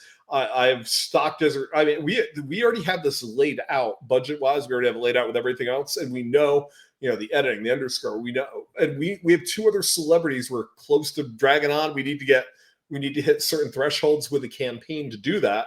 But you know, I've got I know from working in movies and whatnot, I have a lot of friends I've worked with that are regular actors. I'm not like I guess a bigger franchise actors. How about that? That I'm friends with, that I'd like to bring on. Like, I know Gavin really well, you know, and he would be cool to have on the movie. But, you know, it's just a matter of where we are at with the budget, where we're at with the thresholds, where we're at, because we need to bring it all together. We're not flooding it with 1 million people with one line each in a scene. That's not our goal. We have a tight, small cast that are passionate, and we kind of want to keep it that way in the movie. We don't want to flood the movie with 1 billion people, and you're like, why is this person there? And then give the security guard who has no lines a character name. That's not this movie. hopefully in the future we have some that don't go to the theater, go to streaming, and perks are more affordable and whatnot. But this is something that I always tell the actors when they're looking at it. I said, if you want a serious role that you won't see anywhere else, this is the movie. You'll have it for your reel. If you're trying to do acting, you want that, because everything else, horror is fun. I love the campy horror movies. I love the one that was just on was comedy horror, but to be very, very serious and tackle serious subjects as an actor, you want that in your reel. So I tell people, and the people that are on board are like, yes, we do. We know how it is, and that's what we want. So, it's a tough sell from the horror end, but trust me when I say, if I know Guthrie and Chris are involved, the kills are brutal. It's over the top. There's nothing censored with it, but there's nothing we're not ripping genitalia off. There's no boobies being cut off or anything. There's nothing. I won't put a death. I might be in a movie somewhere like that, but I'm not going to put Death Stalker on that. That's just not what we do, and it's not what I want to have Death Stalker a part of. And that's and Chris and I talked about that. So the kills are good. They're juicy. They're brutal. There's stuff you're like, what? Oh my gosh, they're really making him do this or that. And that's what we want in the movie. We want the front to be like, oh my gosh, this guy's got up to this point, and then boom, takes off and he's gone nuts, and it's a killing spree. So that's literally what this is. But the soldier part's the setup for the movie. It really is. Like, I have a great scene that I've witnessed where a lot of our soldiers are disrespected in our own country. So I have a scene that goes that way as well, that comes out to where it's before someone goes bonkers, and you're just like, whoa. And it happens a lot when our soldiers come home and they're out and about, and they still wear their tags, they still wear their stuff. It's part of their life, and that's why I've got these on, because it's real. I don't get to wear this that often. Even the con we're doing, when I talk to the promoter, they're like, Andrew, I don't know if I want you running around, for the movie with a bloody shirt and everything. I'm like, that's fine. So I'm wearing deployment. I'm wearing the to the T deployment gear for Barney. It says Griffith on my uniform. It's Desert Storm. People are gonna be like, what? Any military guys are gonna come up and go, why are you wearing? It's chocolate chip, exactly what was in Desert Storm. They're gonna be like, it's, why are you wearing that? Why are you wearing a Desert Storm uniform? And they're going to see the movie posters and everything else. But I told them, I said, I don't mind wearing the deployment gear. We've got it. But they were worried about PTSD just off this. Just off of some dog tags, and you see the handprints on here. It's brutal, and that's what it was. I remember when we did the proof of concept video. So at the end of the night, and it was cool. We had lights going off this lake. I'm like, this could be Friday the 13th when you watch me walking down, and she trips on that wire. And that's someone that Carissa found, McKaylin. And what happened? This is in town. We were like, who's going to do this scene with me? So, when we got back from another shoot that we were on, we were going to a little local restaurant, and McKaylin was working, and Andrew was telling me about Ari Lehman and some of the things, and she's like she loves horror, and she's in school, and she's studying to do special effects, and she does acting as well, and she's young, and she hasn't had a chance at anything. And so when I realized I'm gonna have to make Guts, and Guthrie's like, oh, just use pantyhose and this, and I'm like, I'm a critical care nurse from trauma experience. I want my guts to look like Guts. And a lot of people, they look at me like I'm crazy, but no, if I'm going to do this, it's going to look like Guts. So I went to the restaurant trying to find McKaylin. I had her number at one time, but I lost it. So I went in there, and this little lady behind the counter, she's like, oh, I don't know who that is. And then some of the other youngsters were like, oh, yeah, I know McKaylin, let me text her. And then I talked to her and her mom, Susan, who is a veteran as well. Both her parents are veterans. I think from Desert Storm, actually. Her mom's a veteran. From Desert Storm. Susan, I told her she could come with us and be on set with us for the proof of concept. And McKaylin created the guts that you see that are amazing. And I had to have a conversation with Susan because, big guy over here is going to be killing your daughter, and your daughter is very tiny. And, it's going to look pretty real. And we had to discuss that. And I told her, I said, well, if you need to go back to the cabin, or you can stand beside me, but this is going to get brutal looking. People have no idea. 3 feet away, we're like literally, here's the scene. 2 feet away is her mother. And I jump on top of her and I'm like, and we did it a couple of times. I'm like, struggle with me, like struggle on the ground. And I start stabbing her. Knife. And I'm like, oh, and it's cold out. So the prop knife, it's 17 degrees. And I'm like, boom, boom. And I'm stabbing her in the gut with the prop knife. And she's like, she breaks the prop knife. And I'm like, great. She's like, did I break that? Yes, you did. Try not to hit the prop knife. Here you go. I get to keep it? Sure. Is it because I broke it? Yes, you do. That's exactly why. You're lucky I have a couple of backups here. So let me tell you, she's got lungs on that girl. She could be the next scream queen. Yeah, we had her yelling and everything. And it was like, and it's funny when you set up a scene like that, everyone thinks it's right there, and it's done in pieces. And it's like, we did this, and then we shot me ripping guts out. Then we put it on top of her, shot it. Then we put her up against the tree. So it flows like literally like it comes together nicely. And if you ever watch the Hollywood movies, not many movies will go into that much detail with gutting someone, believe it or not. We watched a couple horrors recently. They will not. But I said, this is, and I'm mentally thinking about this with Carissa. I said, this has to be planned the right way. So it looks like I'm really gutting her. And it's like, film this, film this, film this, put it together. It's like, here, take this, put it back on top and finish it up, and then prop against a tree. And, it was like, but it's done in sequence of filming it and putting it together and blending it. And as you can't tell that it wasn't done, your mind plays tricks on you. It's like when you go to Disney and you see the Haunted Mansion, those are all parlor tricks. There's no Disney magic behind that. But same thing with movie making. And I remember her mom, we all cut, and I look up and she's like, I'm sorry. But the big thing that we always do on set, because we were using what we call a hot prop and a regular prop. The hot prop is the real knife. So we and for safety, because I'm in charge right there of the props for the knives and whatnot. So I'm like, okay, these are what we have. Pass it around. Is everyone fine with the prop? That's the only thing being used in the scene. I have nothing else on me. Does anyone have a real knife besides this one that's hot? The hot one staying over there. Does anyone have a knife or gun in their car? Please do not go towards that car right there. We're really serious on the set with props, because the last thing I need is a real knife being in my hands and actually killing someone. That's not what we need in a horror movie. I know we want to make it look like we are, but we don't actually want to do it. So once her mom was fine, she knew we were passing around the props. Every time we changed it, I'm like, here's a real knife. Nobody's in the scene. Are we fine with this? And it's a big, it's like me gutting someone with a real knife, and I would rip into it and pull stuff out. But it's all trickery in the mind when we're putting those scenes together. And Hollywood doesn't do a ton of them anymore. If you ever watch it, they don't. Yeah. The indie movies like Terrifier, yeah, they do. It's great. Oh my gosh, that's why Terrifier's as known as it is. They go into detail with that stuff. But Hollywood, it's like, and I told Carissa, you can't have every scene elaborate like that. Some of you got to see blood flying out when stabbing and they're dead. But Hollywood just doesn't touch it like indie does, which is cool. I will tell you that about horror. Yeah, and I'm planning on bringing Michaelin and her mom out to set so that Michaelin can shadow with our special effects person and partner up and get some more time with her craft and an opportunity to be on set and just to grow a little bit. I really believe in giving people opportunities, and so does Andrew.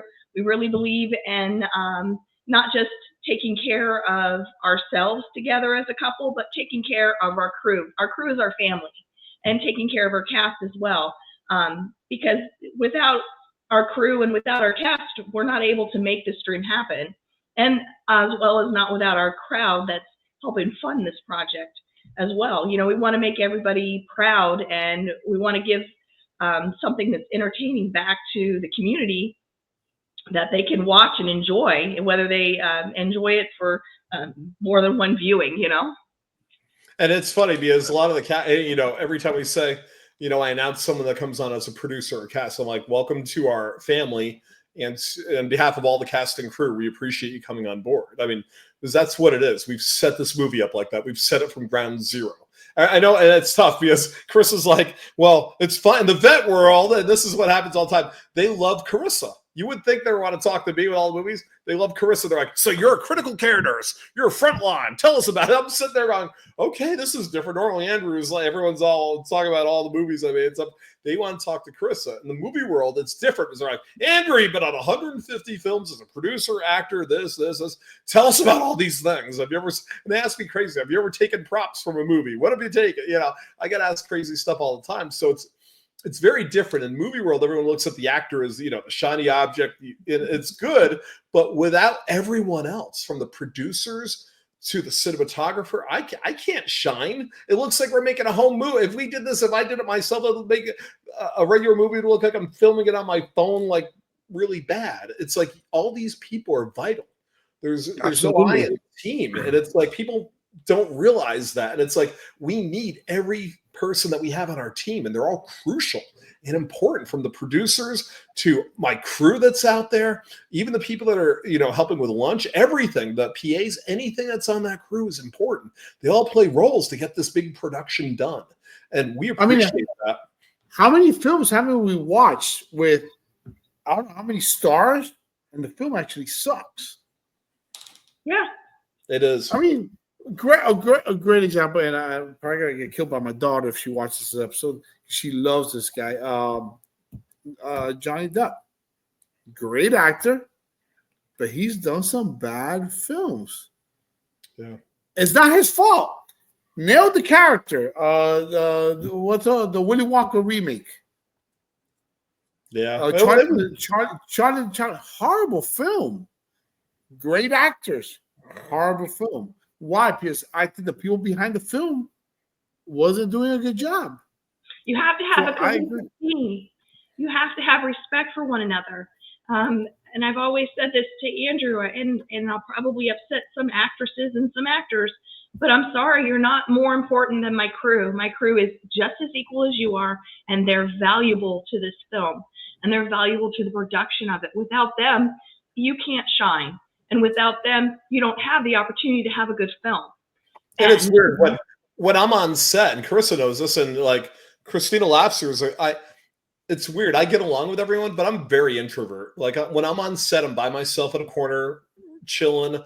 I'm not running around the set, taking pictures, whatever. I'm working on my lines. You know, I'm that guy. I'm very, you know, kind of the corner guy. And people come up and, can we get an autograph? Can we take pictures? Absolutely. I will do it. But I'm just, and then I talk to all the crew. You know, on the last movie that we did, the DP or cinematographer is like, Andrew, do you do other stuff? And he's talking about other opportunities. I'm like, I talk to everyone that I can on the crew and the set, because it's important. I don't care if you're the PA. Gavin and I were having fun with Devour. I'm like, you don't have to run and get us stuff. We'll go get our own water or whatever. It's, you know, and it's cool because, you know, everyone plays a vital role in a production, and no one's more important than another. At least I don't think so. You know, especially being the lead. It's like when people act like that, I'm like, wait a minute, I'm the lead on this movie. I'm not even acting like that. Come on, get grounded here. You know, appreciate what you got, because these people make you shine. If you're not great with acting, whatever they do isn't going to work. It's got to work in unison together. And I've heard stories. I'm not going to say names. I'm not going to say what shows or what films, but I've heard stories where if you're this actor, you cannot go talk to the lead actors. Unless they talk to you, you're not allowed to talk to them. If not, you're going to get fired. Go, wow, yeah, and that's is that bad? I go, wow. I've seen people fighting on set before. It's stupid. It's dumb. And so I'm glad you guys are doing the way you guys do it. And the bigger productions, yeah, it's you know, when you're talking about, you know, I'm not saying Mission Impossible, but something like that, yeah, there's horror stories that go on. Not every big production, but even the smaller ones, you know, I've heard stories of not even like actors that are just indie, like regular actors that come from like big franchises fighting with each other on set. I've heard those stories. I'm like, what? I've run into experiences myself on set, and it's a small world. You're on this planet a very short time. Get along with each other. You know, it's like you work together on this, because if you don't have the cinematographer doing exactly what he thinks is going to be best to take that scene and bring it in for the audience, you're in trouble. You don't have a co-star, raising up, and it's like, I'm loud. You can't tell I'm loud like on a scene. So unless you're up with me, especially if I'm the lead of the scene, you get lost. I remember Abel was like, Andrew's up here. We need you guys up here for energy and for birthday bash. And it was cool because DJ Patton's there, his energy went up. Carl, the guy that played Carl, his energy went up and the scene just became powerful. And I believe in helping the other actors really shine. And what I hear a lot is, man, we have great chemistry together, Andrew. It's not that. It's just that I take everything serious that I'm doing. And I want you to look good on there. I want you to look good with me. I want the scene to look good. Even if I don't have to talk in the scene, I want it to look good. I'll do facial expressions, whatever is needed in the scene, because I don't need to be the star of every scene. It's a boring movie if it's that way, but I always try to make everyone look good. I mean, Carissa look good. She makes me look good. That's what you should do. Everyone plays an intricate part in that machine, and it has to work together in order for that production to be phenomenal. And that's how I look at it. And I always have. And I always help people when I can. Even I was carrying stuff up. We were in Alien Horde. I helped the FX person carry all her stuff down the stairs. I think she fell on the ground. I'm like, no, I'm not letting you carry this. It was a steep set. Like, I'll help you carry your stuff down. That's insane. I'm like, I don't care if I'm an actor. It's not a SAG set, and so I can help you carry this stuff down the stairs. It's not a problem. The Actor's Curse. Where are we at with that? The Actor's Curse. That is currently in production right now. I just got brought on with Christina Lafser to do news. I was taking a nap one day. Phil calls me and I'm like, Andrew, I want to put you on the movie. I want you on all my movies. I'm like, you are awesome, Phil. And he's like, you're going to be on Crowbar with Christina doing the news and whatever. I want you an Actor's Curse doing that too. And I'm like, okay, ask Christina if she's fine. And it's like, yeah, can Andrew go on with you doing the news? And she's like, oh yeah, we do a lot of scenes together in a lot of movies, Christina and I. So she's like my on-screen wife or whatever for everything. I got my real wife and I got Christina, but with that, where I think they're going to try to wrap it by the end of June. Don't quote me on that, but I think that's what I've heard. Like, the Actor's Curse it's underway now, and I think they're trying to get everything done through June, from what I understand. Is there anything you guys will not do? Is there something you say, you know what, we won't do this. We will not do this project. This is something we won't go that. I don't want to be a killer. I'm just kidding. I actually said that before. I was like, I said, Carissa, I always want to be the hero. I don't want to be the killer. And it's like, every time I say don't want to do something, I end up doing it. I'm like, I don't want to do comedy. I played Stifler, And it's like another movie, which I looked at it and I had a production conflict with Chase Dudley's The Desperate. So I told Chase, I can't do it. And he's like, oh my gosh. And I'm like, I already committed to another movie. So I'm doing, Zombie Slut Strip. Oh my gosh, Robbie's gonna kill me. Zombie Slut Slaughterhouse, and it's a grindhouse movie. I've never done one, and I'm like, it's got nudity, the most blood you could ever have in an indie movie. I play a bouncer in it, and it's like, I told Carissa, I'm like, this is way out there for me to do, and I said, I got to do it because I want to do a grindhouse movie. It's like, I don't care if I play the bouncer. They're excited to have me on board as the bouncer. I play Porter, the bouncer, in the strip club, and the strippers end up turning into zombies and killing people. And I think I end up, I don't even know if I do, but yeah, it's a grindhouse movie. It's like, just tons of blood, nudity, all this stuff, all in one movie. And that's how horror used to be back in the day. I'm like, I got to do that. But outside of that, I probably wouldn't do anything myself with any genitalia. Anything that's really, I mean, if it's in the movie, fine. You're not doing it to me. You're not going to rip off my genitalia or anything like that. Yeah. I wasn't raised that way, but in the movie, it's fine if it's not me. And especially in our movies, I always told Carissa, I don't want anything raunchy like that. I want our movies and Deathstalker, at least for right now, to be as real as they can be. Even if it's covering some tough topics, I want it real. So yeah, anything that's just too disgusting, I'm probably going to say no to, but that's rare. So Carissa has a whole different thought process on things. Yeah, I do.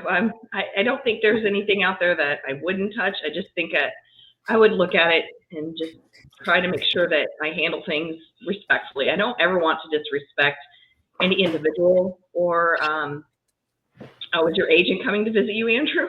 Yes. I hear him at the door.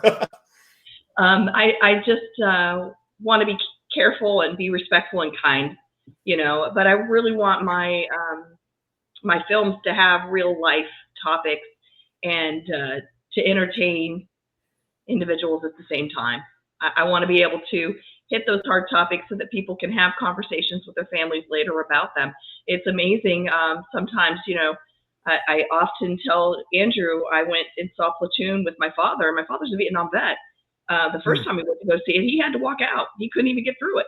And then the next couple times we tried it again and we finally got through them.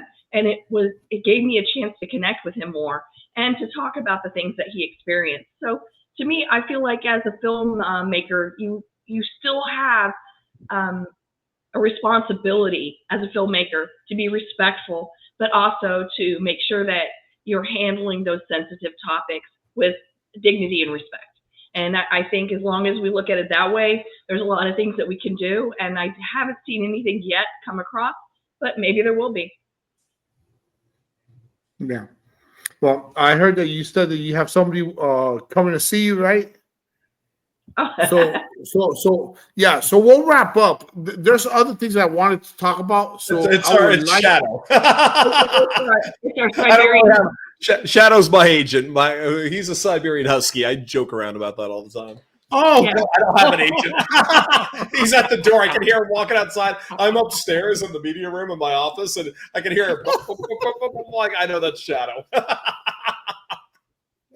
Yeah, Shadow runs the Don't worry house. about it. It's our inside joke. I'm like, man, my agent put me on some weird films. What is this one I'm on? We always blame Shadow. Yeah, like Shadow. What are you doing to me? You're putting on me some crazy films here. who have been you guys' biggest influences? I would say, believe it or not, I'll go first, and it's crazy because they're expecting me to say like Stephen King or a big director in horror. I would say Walt Disney, believe it or not, because if you know the story of Walt Disney, he started out as a small film producer in Kansas City. We actually lived there for a while, and I went to Laugh-O-Gram where he actually had his first studio. And there's a true story about Walt that came out. And I remember he was so broke that he was eating out of the garbage can outside the studio. Mm-hmm. And how he came up with Mickey Mouse was a mouse that he found inside the studio. And I'm like, man, and it's like Disney. I know Disney today is like, oh, it's Disney. It's like Universal. And it didn't start out that way. And when you go to Kansas City, you can actually find out where Laugh-O-Gram is. The building's still there. And for the longest time, I was always a huge Disney fan. I still am. But the story of Walt is, if any indie filmmaker ever hears it, it's what we go through. It's like he literally put everything on the line to do what he believed in. So that's who I look at. I know Carissa's different than me, but that's me. What about you, Carissa? Well, I have three people that have influenced a lot of things that I look at in film. My very first and favorite is Sylvester Stallone. When it came to Rocky, and a lot of people know that he wrote Rocky, and he did bring it to a lot of the big industries to make the movie and have him as a star, and he was laughed at a lot. He actually had to sell his dog. I hope I don't have to do that because that'll kill me. And then he bought his dog back. He was able to purchase his dog back, and his dog was in the movie too. But to me, he's an underdog, and he survived, and he got on top, and he kept fighting, and that's what we are. I always tell Andrew, we're underdogs, and we will always be an underdog, and I'm okay with that. I actually love it. Sylvester Stallone to me is he's a rock. And if I ever get the opportunity, and Sylvester Stallone, if you happen to be seeing this, I would love to work with you. My other, I know Andrew laughs at me, but I can't promise you to watch this. Like Rambo, we're gonna have Rambo do a cameo in Soldiers. That would be great. Hey, you never know. No, there is someone from Rambo. I can't even talk about who I want in this, but I'm not going to jinx. I'm not going to talk about it. But if we hit a funding goal, you're going to see someone absolutely huge. You'll be like, "Holy cow, Phil! how did you get that person in the movie? But yeah, we hit the funding goal that we really want. There's going to be a huge talent in this movie. We're actually working on a very big one, but keep going. I interrupted. The other two, I read a lot of books, and I read a lot of thriller and horror books. My favorite is Dean Koontz. I feel that a lot of his books always have a dark and a light to the book, and it always goes around that constant struggle of light and darkness, and I love it. And he doesn't just make a male as the hero; he makes a female as the heroine, and he always puts dogs in his books. There's always an animal in the book, and I've always enjoyed it. Odd Thomas was a really good series, and then I always go back to Stephen King. I love his writing. I know a lot of it can be. It's a different type of. For example, Monkey, the movie Monkey. It's different. It's a dry sense of humor, and I love that. The scene that I love the most in that film was the bowling ball, when he envisioned his brother dying in the bowling ball, and he had a dream of it. And then later on in the movie, I hope I don't ruin this movie for anybody by saying it, but later on in the movie, you get to see that actually happen, and in the book, it was amazing. Just the way he can pivot those darknesses and really play on that dark theme. I love it. Yeah, he's a genius. He's a genius. It's amazing how he has these dreams and he puts in pen and paper, and then they become huge films. Any interesting stories in auditions or on the sets? I just saw Shadow. I just saw Shadow.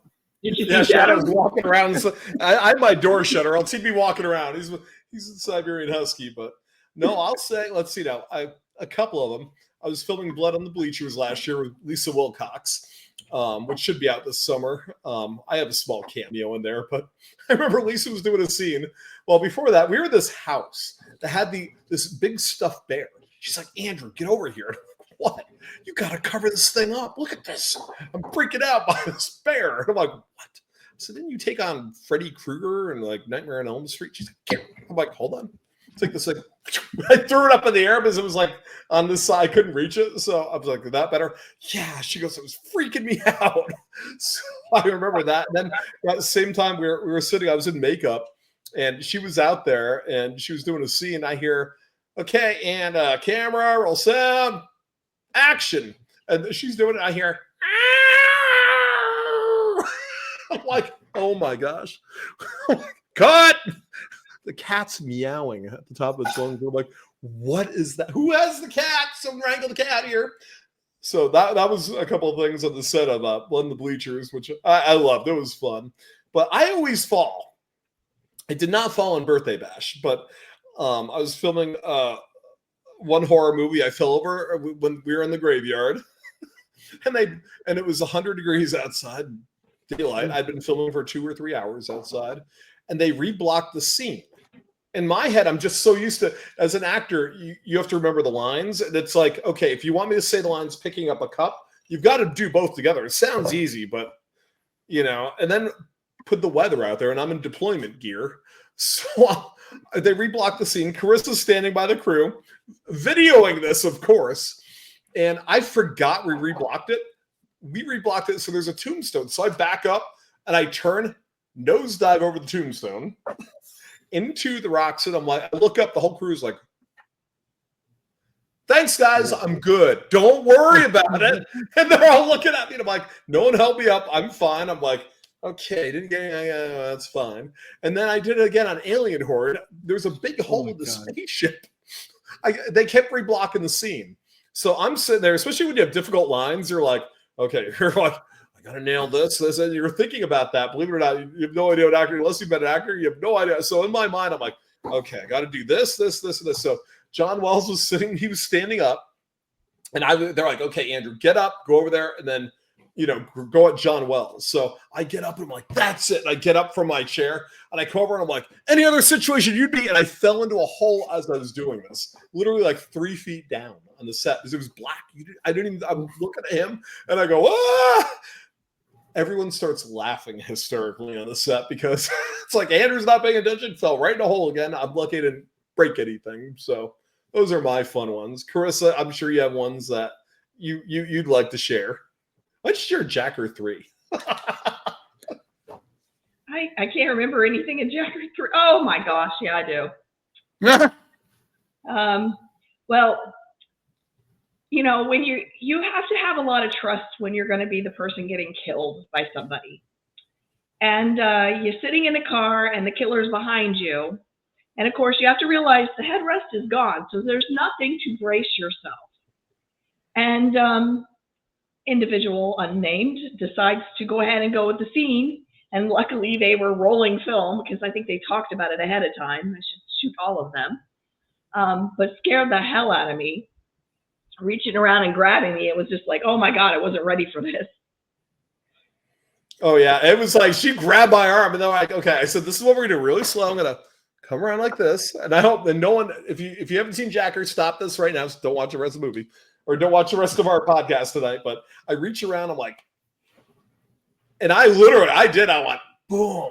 And then I started like going at her. And she's like, ah! And I mean, it was like, if we was the first take. You have to understand something. This is not like some lightweight little man that you can shove around. You know, that's nothing but muscle coming out of a soft little tissue girl. You know? I think one of my favorite times was over the summer. You saw Fall Guy, right? Have you had the chance to see Fall Guy? The new one, no. Well, in Fall Guy, the director is getting her point across to the actor and making him do the scene several times. And it's been a constant conversation with Andrew and I that you don't really want to upset your wife, because when it comes time for you to cut your scenes, whether she's directing it or not, she's going to make sure that you're going to do it over and over and over again, especially if you've gotten on her last nerve for the day. And we had a lovely scene that he had to do where he had to run up the stairs in the desert, sweating his rear end off. And I just have been kind of a little bit over some of the drama that actors kind of do to you, and decided that, yeah, no, that wasn't the shot. No, we didn't get it. And we kept moving the camera around until we got what we wanted, but I kept making him do the scene over and over again because I'm just like, yeah, we didn't get it. He's like, I'm tired. I'm like, yeah, so you're an actor. That was the day I did stunts all day. It started out with me running. I was supposed to grab an axe and kill someone, and we did that in the noon in Nevada, and I'm like, holy, it's 105 outside. Hours and hours and hours and hours and hours. Finally, then I had to fight someone up the stairs.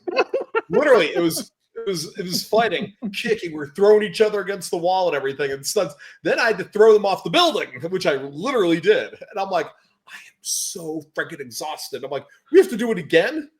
And Guthrie's like, I have a still of this somewhere. I go down and it's like right after I threw him off, he's like, he's in the air, and I go, boom, boom. And I'm sorry if anyone's offended by that, but yeah, I flip him off like this. And I'm that day after I was done, I had military boots on. I went into the room in between, like we had like maybe an hour or something. I went into the hotel room and I crashed on the bed. And I had my gear on. I was like, I'm not taking my shoes off. I'll never get them back on. And they're like, where's Andrew? And he's like, you cannot bother him. He's crashed right now.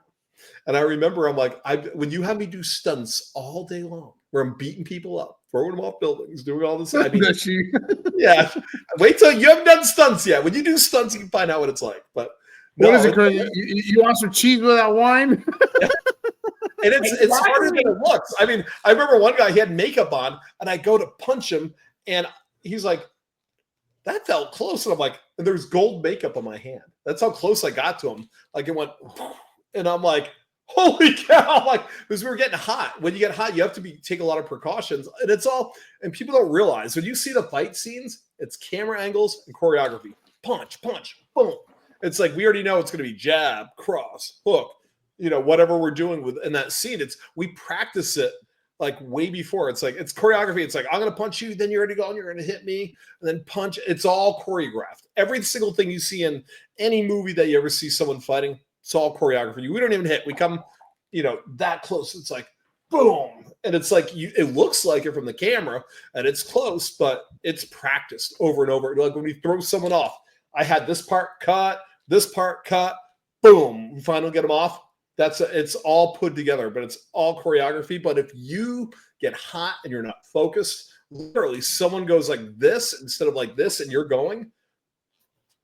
And I have a martial arts background, so it was close. I'll tell you what, I was like, holy cow, there's gold paint on my hand. Like, that's how close I got to them. Has it ever happened where you accidentally hit somebody or you've been hit? I've been hit. When we were doing birthday bash, Abel's like, what? They had to slap me in the movie. So I was working with Jen Stone. She's like, okay, we're going to cut my hand. I'm like, oh.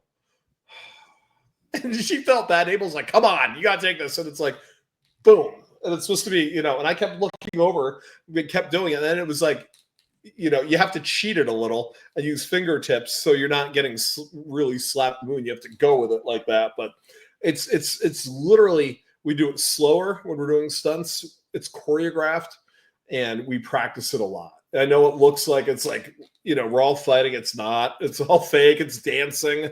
We're all dancing in scenes together, but it comes off legitimate on film, like literally in Devour. My head's going down like this on a cop car, and you would think someone's pushing it. No, their hand is resting there, and I'm doing the action. So a lot of times the other person you're working with, your partner, is doing the action in the stunt. Like if you hit them, you're not really hitting them. They're like, oh, they're doing the like that, boom, oh.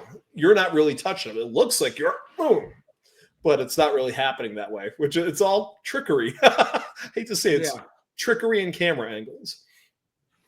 What do you guys? What are your ultimate goals? Both of you guys for your company, for your business, for your careers. What are your ultimate goals? Want me to go or do you want to go? You can go ahead. So I just want to see how far I can make it, honestly. There's two goals. So one is to see how far I can make it as an actor, because I keep getting, it's like, okay, come on, break the surface. So my goal obviously is to see how far I can get, how big as far as major studios go. The other goal is to have Deathstalker become like an A24. That's something that I want for Carissa and me, and to have, because being an actor and the big studios ain't going to last forever. I'll be honest with you. It's like they get tired of you. As soon as you're tired, it's done. And then you're back. It's like you go up, you go back down. So you better have been nice at the bottom, because when you go up, you come back down. So, when that happens, we want our own production company off the ground. And if it never happens, where I'm never, working for Sony or doing something with a major production, I'll be hurt a little, because that would be a great goal. But if we can get our production company up enough that it's rising to a decent level, that'd be great too. And I'm thankful for every opportunity. So I know I hope I don't come off ungrateful, because I'm really not. But those are of course no. And that's why I asked it, because everybody has goals, and you have to start somewhere. You do. So it's everyone. It's like especially in indie film. If you're an actor, they're like, oh, you want us to pay for parts? I did. Oh my gosh, I don't care. I have no shame in admitting it. If I didn't, I wouldn't be where I'm at. And I've taken I still take free roles, that I'll do. I'll trade some. I'll get paid for a lot of mine. It's just, you have to be willing to do stuff when you're starting out in order to make it. You have to. And it's like, I don't mind doing that. I don't mind doing the work. I want to, even if I'm not getting paid, I want it done right. And you can never tell in any of my movies, any of that. But at the beginning, right here, I'm going to do whatever I can do to get my name out there, to have it good, to have all my finished product be phenomenal. Like one director was like, holy cow, Andrew, I didn't even expect this. And I'm like, listen, if my name's going on it, it's going to be done right. It's going to be done to the best of my ability. I don't want to, sorry if I'm going to use half-ass things. That's the best way to describe it. Hopefully no one's offended by me using the A word, but it's like that's the best way to describe it. I don't want to do anything that's crap. If I'm putting, I've had people on my episodes that have used way worse than. Yeah, you hear me swearing in movies. I don't swear. I mean, after I worked at Disney before, I stopped swearing. I don't know what happened, but at the end of the day, if I'm putting my name on it, I don't care what it is. It's got to be phenomenal. So I'm going to do the best I can with it. Carissa, your turn. She's like, how do I follow up with this? I offered for you to go first. Nah, it's all right. I think the biggest thing that I really want is for Death Stalker Productions to really be a well-known name in the horror industry. And yeah, I love horror. I've been a trauma nurse for years, and critical care. I work with cadavers and people that don't know that. That's open heart surgeries. I deal with death and dying on a daily basis, so I've been traumatized a lot, and that's why I love horror films. But the reality is, I really want to have a production company that my films make a difference, and they're not just something that is up there and then they're gone. I want something that has teeth to it. I want to do things that is different, and I want to bring people up in the industry. I want to lift people up, not just be making movies and it benefits me. I want to benefit other folks. I want to give people an opportunity to do something different, to do a role that they haven't had, or to be on special effects that they haven't done. I'm also supporting my husband as well, because a lot of my films, I'm going to have him in it. We're a partnership in this. And a lot of people find that offensive, but to me, it's not. We're a partner. And if it wasn't for him, I wouldn't have these opportunities, because the reality is women don't get opportunities easily. And I know that. And so I'm thankful for the opportunities that I get, and for people to believe in me, to believe that I can bring this together. Awesome. That's awesome. My question was, what's in store for the Piersons the rest of 2025 and beyond? But I mean, you guys have 58, 17 films, and you guys have a bunch. When are some of these films that are already in post-production? When are we expecting some of these to come out? And where can we expect them? They should all start hitting soon. I know Devour, it depends on if it goes. I mean, that's a big one. I consider that a big one. Scott Hansen's Devour. If you ever get a chance to watch the trailer, it's over the top. That's why I did the project. But that one, that's going to be in the theaters. I would be shocked if it wasn't. At least on a limited theater run. So you'll be able to see Devour. And I think it's going to Cannes. What is Cannes next month? I don't remember now. I don't follow it close enough. But I heard it's going to Cannes. That's huge. That's crazy for a movie to be shot at Cannes. You got to be the best of the best to be at Cannes. So that one's coming out. We've got a ton I think one that's coming out shortly. They have the premiere. Chase has it. And I have a cameo in it. Blend the Bleachers. That'll start coming out. Everything I'm doing is going to start. One guy said, holy cow, Andrew, in about a year and a half, you're going to be on every single independent film for like years straight. I'm like, you're too nice, but thank you. But he goes, yeah, you're either going to be a producer or an actor in every single indie film that's coming out for the next 2 years from this point on. And that's the big thing. Stuff like the projects I do, and I said this in a Facebook post the other day, or I talked about it. I don't go, I think Phil said, well, you would never do anything like this. So I'm like, are you crazy? I said, I do cult type movies all the time. So some of the stuff comes right out, goes on Blu-ray. I do a lot of cult movies, believe it or not. Ron Bonk sets me up with a lot of movies. I'm on the new Amityville one that's coming out. I'm hosting Amityville After Dark on a podcast. It's just, there's a lot of stuff that's going to start really, really hitting. And then you'll be like, holy cow, Andrews, it's all going to be coming out like this. It just takes about a year and a half, but it's starting to dribble out right now. So. And why do films take so long to come out after? Is it because of the editing and all that stuff that takes about a year after year or a year and a half, sometimes even 2 years, I've heard? Well, it's not just the editing aspect and the color balancing and the post-production and the sound aspect. It's also, you're looking as a producer, you're looking at where can I put my film and what best works for my film. It's not just going, okay, I just want to throw this on Netflix, or okay, I just want to throw this on Tubi. What's going to give the production of that the biggest bang for the buck, so that you get something back in return so you can make the next movie? It's not just, okay, I'm going to throw this on YouTube. And, I'm not dissing YouTube, because I've seen a lot of great work and a lot of great people put their stuff on YouTube, and I love it, and I love to support them. I'm doing one of my first fan-based films, Jason Voorhees one. It's phenomenal. I told the director, I'm like, this looks like the major studios put it together. I'm playing the president of the United States in the movie, and I'm like, oh my gosh, this is just crazy. And he goes, Andrew, we've had millions of views on the 3 films. And I'm like, it's insane. But it's like YouTube is one of the top places now to watch movies, believe it or not.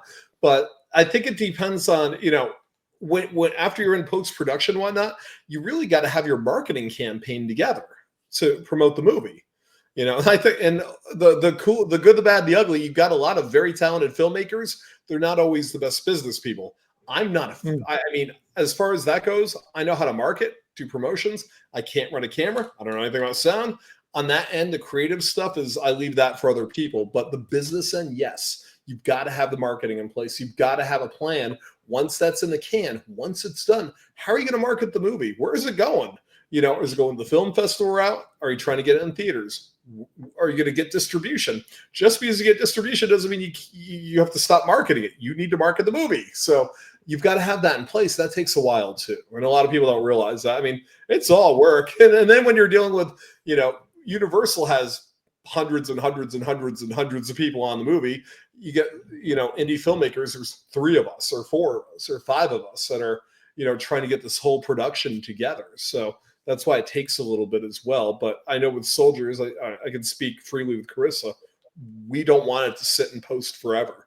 The day it goes into post-production, we're already getting the marketing and stuff and how it's going to come out of post and where it's going to go. We're going to have a business plan in place with marketing. So that's rare. You don't hear that. No one talks like that. Everyone's like, this is cool to make. And then all of a sudden we have a movie and what's it going to do?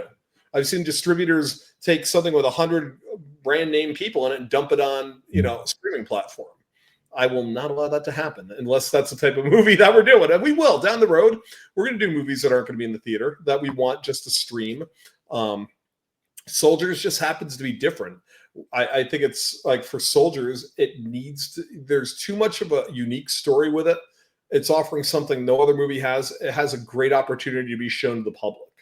So that's our first, and with us, that means putting that marketing plan day goes into post, and within 6 to 10 months later, depends on how long that takes after editing and re-going, has to go through quality control at a certain point before it can go to Blu-ray, before it can be shown in theaters and things like that to make sure everything's going to pass technically with the movie as well. So there's a lot of steps people don't realize with putting that movie out to the general public, and believe me, you get a crash course as a filmmaker on that very, very quickly. And that's why and people are like, well, you guys haven't done that. You're right.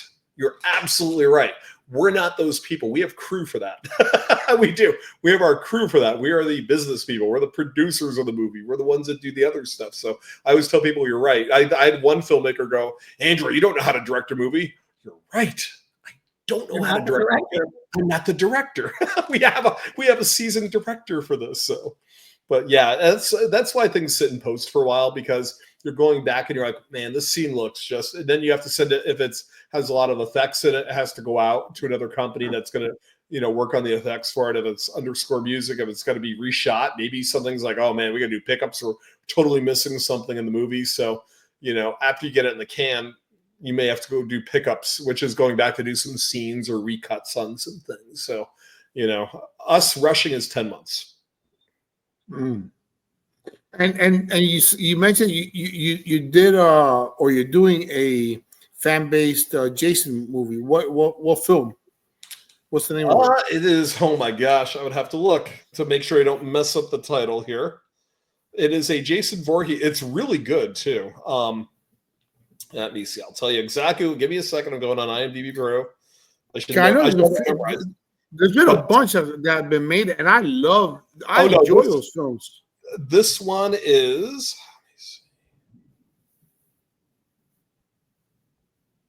Hold on. Sorry, I have a million movies on here.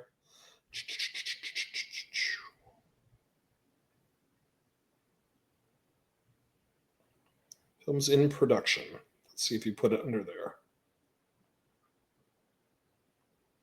I'm sorry if you're the director and you're watching this. Andrew does not want to mess up the name of your movie.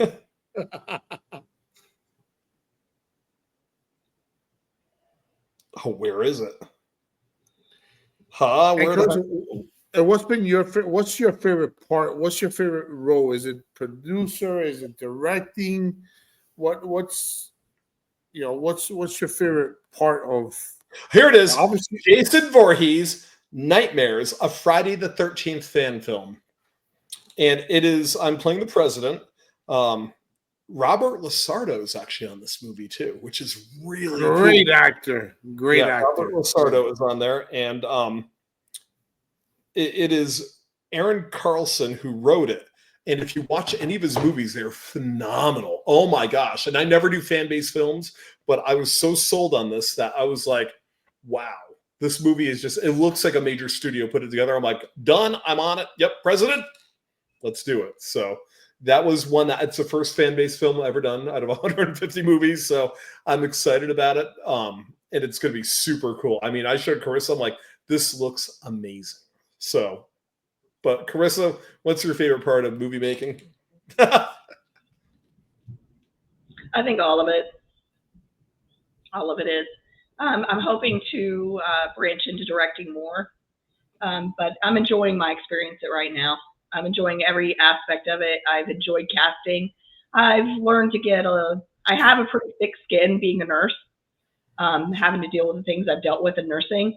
But I'm learning to have a little bit thicker skin because people are not nice when it comes to certain things. I've had people tell me some pretty unsolicited opinions that I don't ever want to hear again, telling me that I can't do things. But I'm used to being the underdog, and it's okay because I love proving people wrong. And that's awesome. It's going to happen, and Soldiers is going to be made, and it's a running joke in this household. That body that we're dragging down the damn street, and it's bloody as hell, and we got a long rope, and we're just hoping someone else will pick the end of the rope up and help us get this finished, dragged, and get us into production so we can get this going. We're excited about it, and we really believe in our product. We believe in our crew. We have a passion for what we're doing. Love it. That's awesome. That's awesome. And you guys are going to get it done. And I believe in you guys. And you guys have a fan in me. I've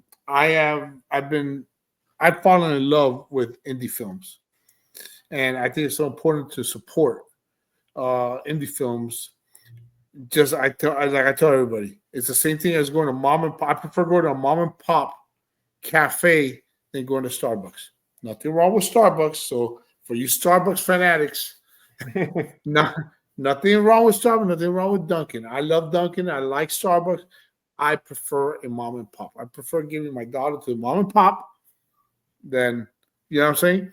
And the thing with indie film is there's no boundaries. There's no studio going, oh, no, you don't want to make the sponsor that put their product in Coca-Cola mad because you did something like this. There's no watered downness to the movie. It's raw. It's unfiltered. You can do the most grueling scenes ever. You know, it does limit distribution, but you know, at the end of the day, there's no barriers. There's no, you know, and that's what makes it real. That's what makes indie film fun to watch. That's what makes it fun to be a part of. You know, I was like, I'll go back to Blood in the Bleachers. You know, I improv the scene for Chase, and I said, well, you know, what's the rating on the movie? Andrew, just say whatever you want. I'm like, so when you swear, Andrew, it doesn't matter. Just say whatever you want. I'm like, okay. You know, and that's, you know, I'm like, oh my gosh, I remember that. So I remember having that discussion. I'm like, I don't want to, you know, because I have some producers that's like, we're only saying the F word this many times in the movie. We're only doing this. Especially when you get to the bigger companies, Universal, you know, Disney, things like that. They count how many times you swear in the movie. They count how many nudes and how long the nude scenes are. All those things. In indie, there's no rules. You know, there's very few rules. How about that? There's very few rules on it, which makes it amazing. It opens up, you know, like the topics that we're talking about in Soldiers. No one's going to touch that. Vet PTSD, suicide, all in one movie, domestic violence, and substance abuse. Well, they touch it, but they don't give it the life that it needs. They don't give it the value that it needs. And you don't go home having conversation with your friends and family about what you saw. They're might talk about it. Raw, unfiltered. You're not going to be like, holy cow, I never thought that Uncle Larry would be this person. Wow, he is really like this person. And those are the impacts that you want to have as an independent filmmaker. You want people to remember what you brought forward and to be able to go home and go, wow, that was amazing. Yeah. Anything else you guys want to add before I let you guys go. And let me tell you something. I want to have you guys back. If you guys are willing to come back. Absolutely. Because you guys have, there's so many films that we're gonna want to talk about that you guys have coming out. Possibly we have you back on after Jacker 3 comes out. Along with Phil. I'm sure he'll want to come back on. And Phil is awesome. We absolutely I love. I've had him on twice already, and he's just awesome. And you guys were awesome to talk to. So definitely, is there anything else you guys want to add? Carissa? Well, I want to tell everybody we're going to be at the Carolina Film. I'm butchering it, Andrew. Fear Fest. Yeah, Carolina Fear Fest. I'm sorry, guys. I'm fighting a cold, so I'm trying not to. I'm trying to be able to talk. But we're going to be at the Carolina Fear Fest at the end of the month. So please stop by. Please come by and say hello to us if you're in the area. Raleigh. It's Memorial Day weekend in Raleigh. Yeah, in Raleigh. And Andrew and I will be there promoting A Soldier's Descent.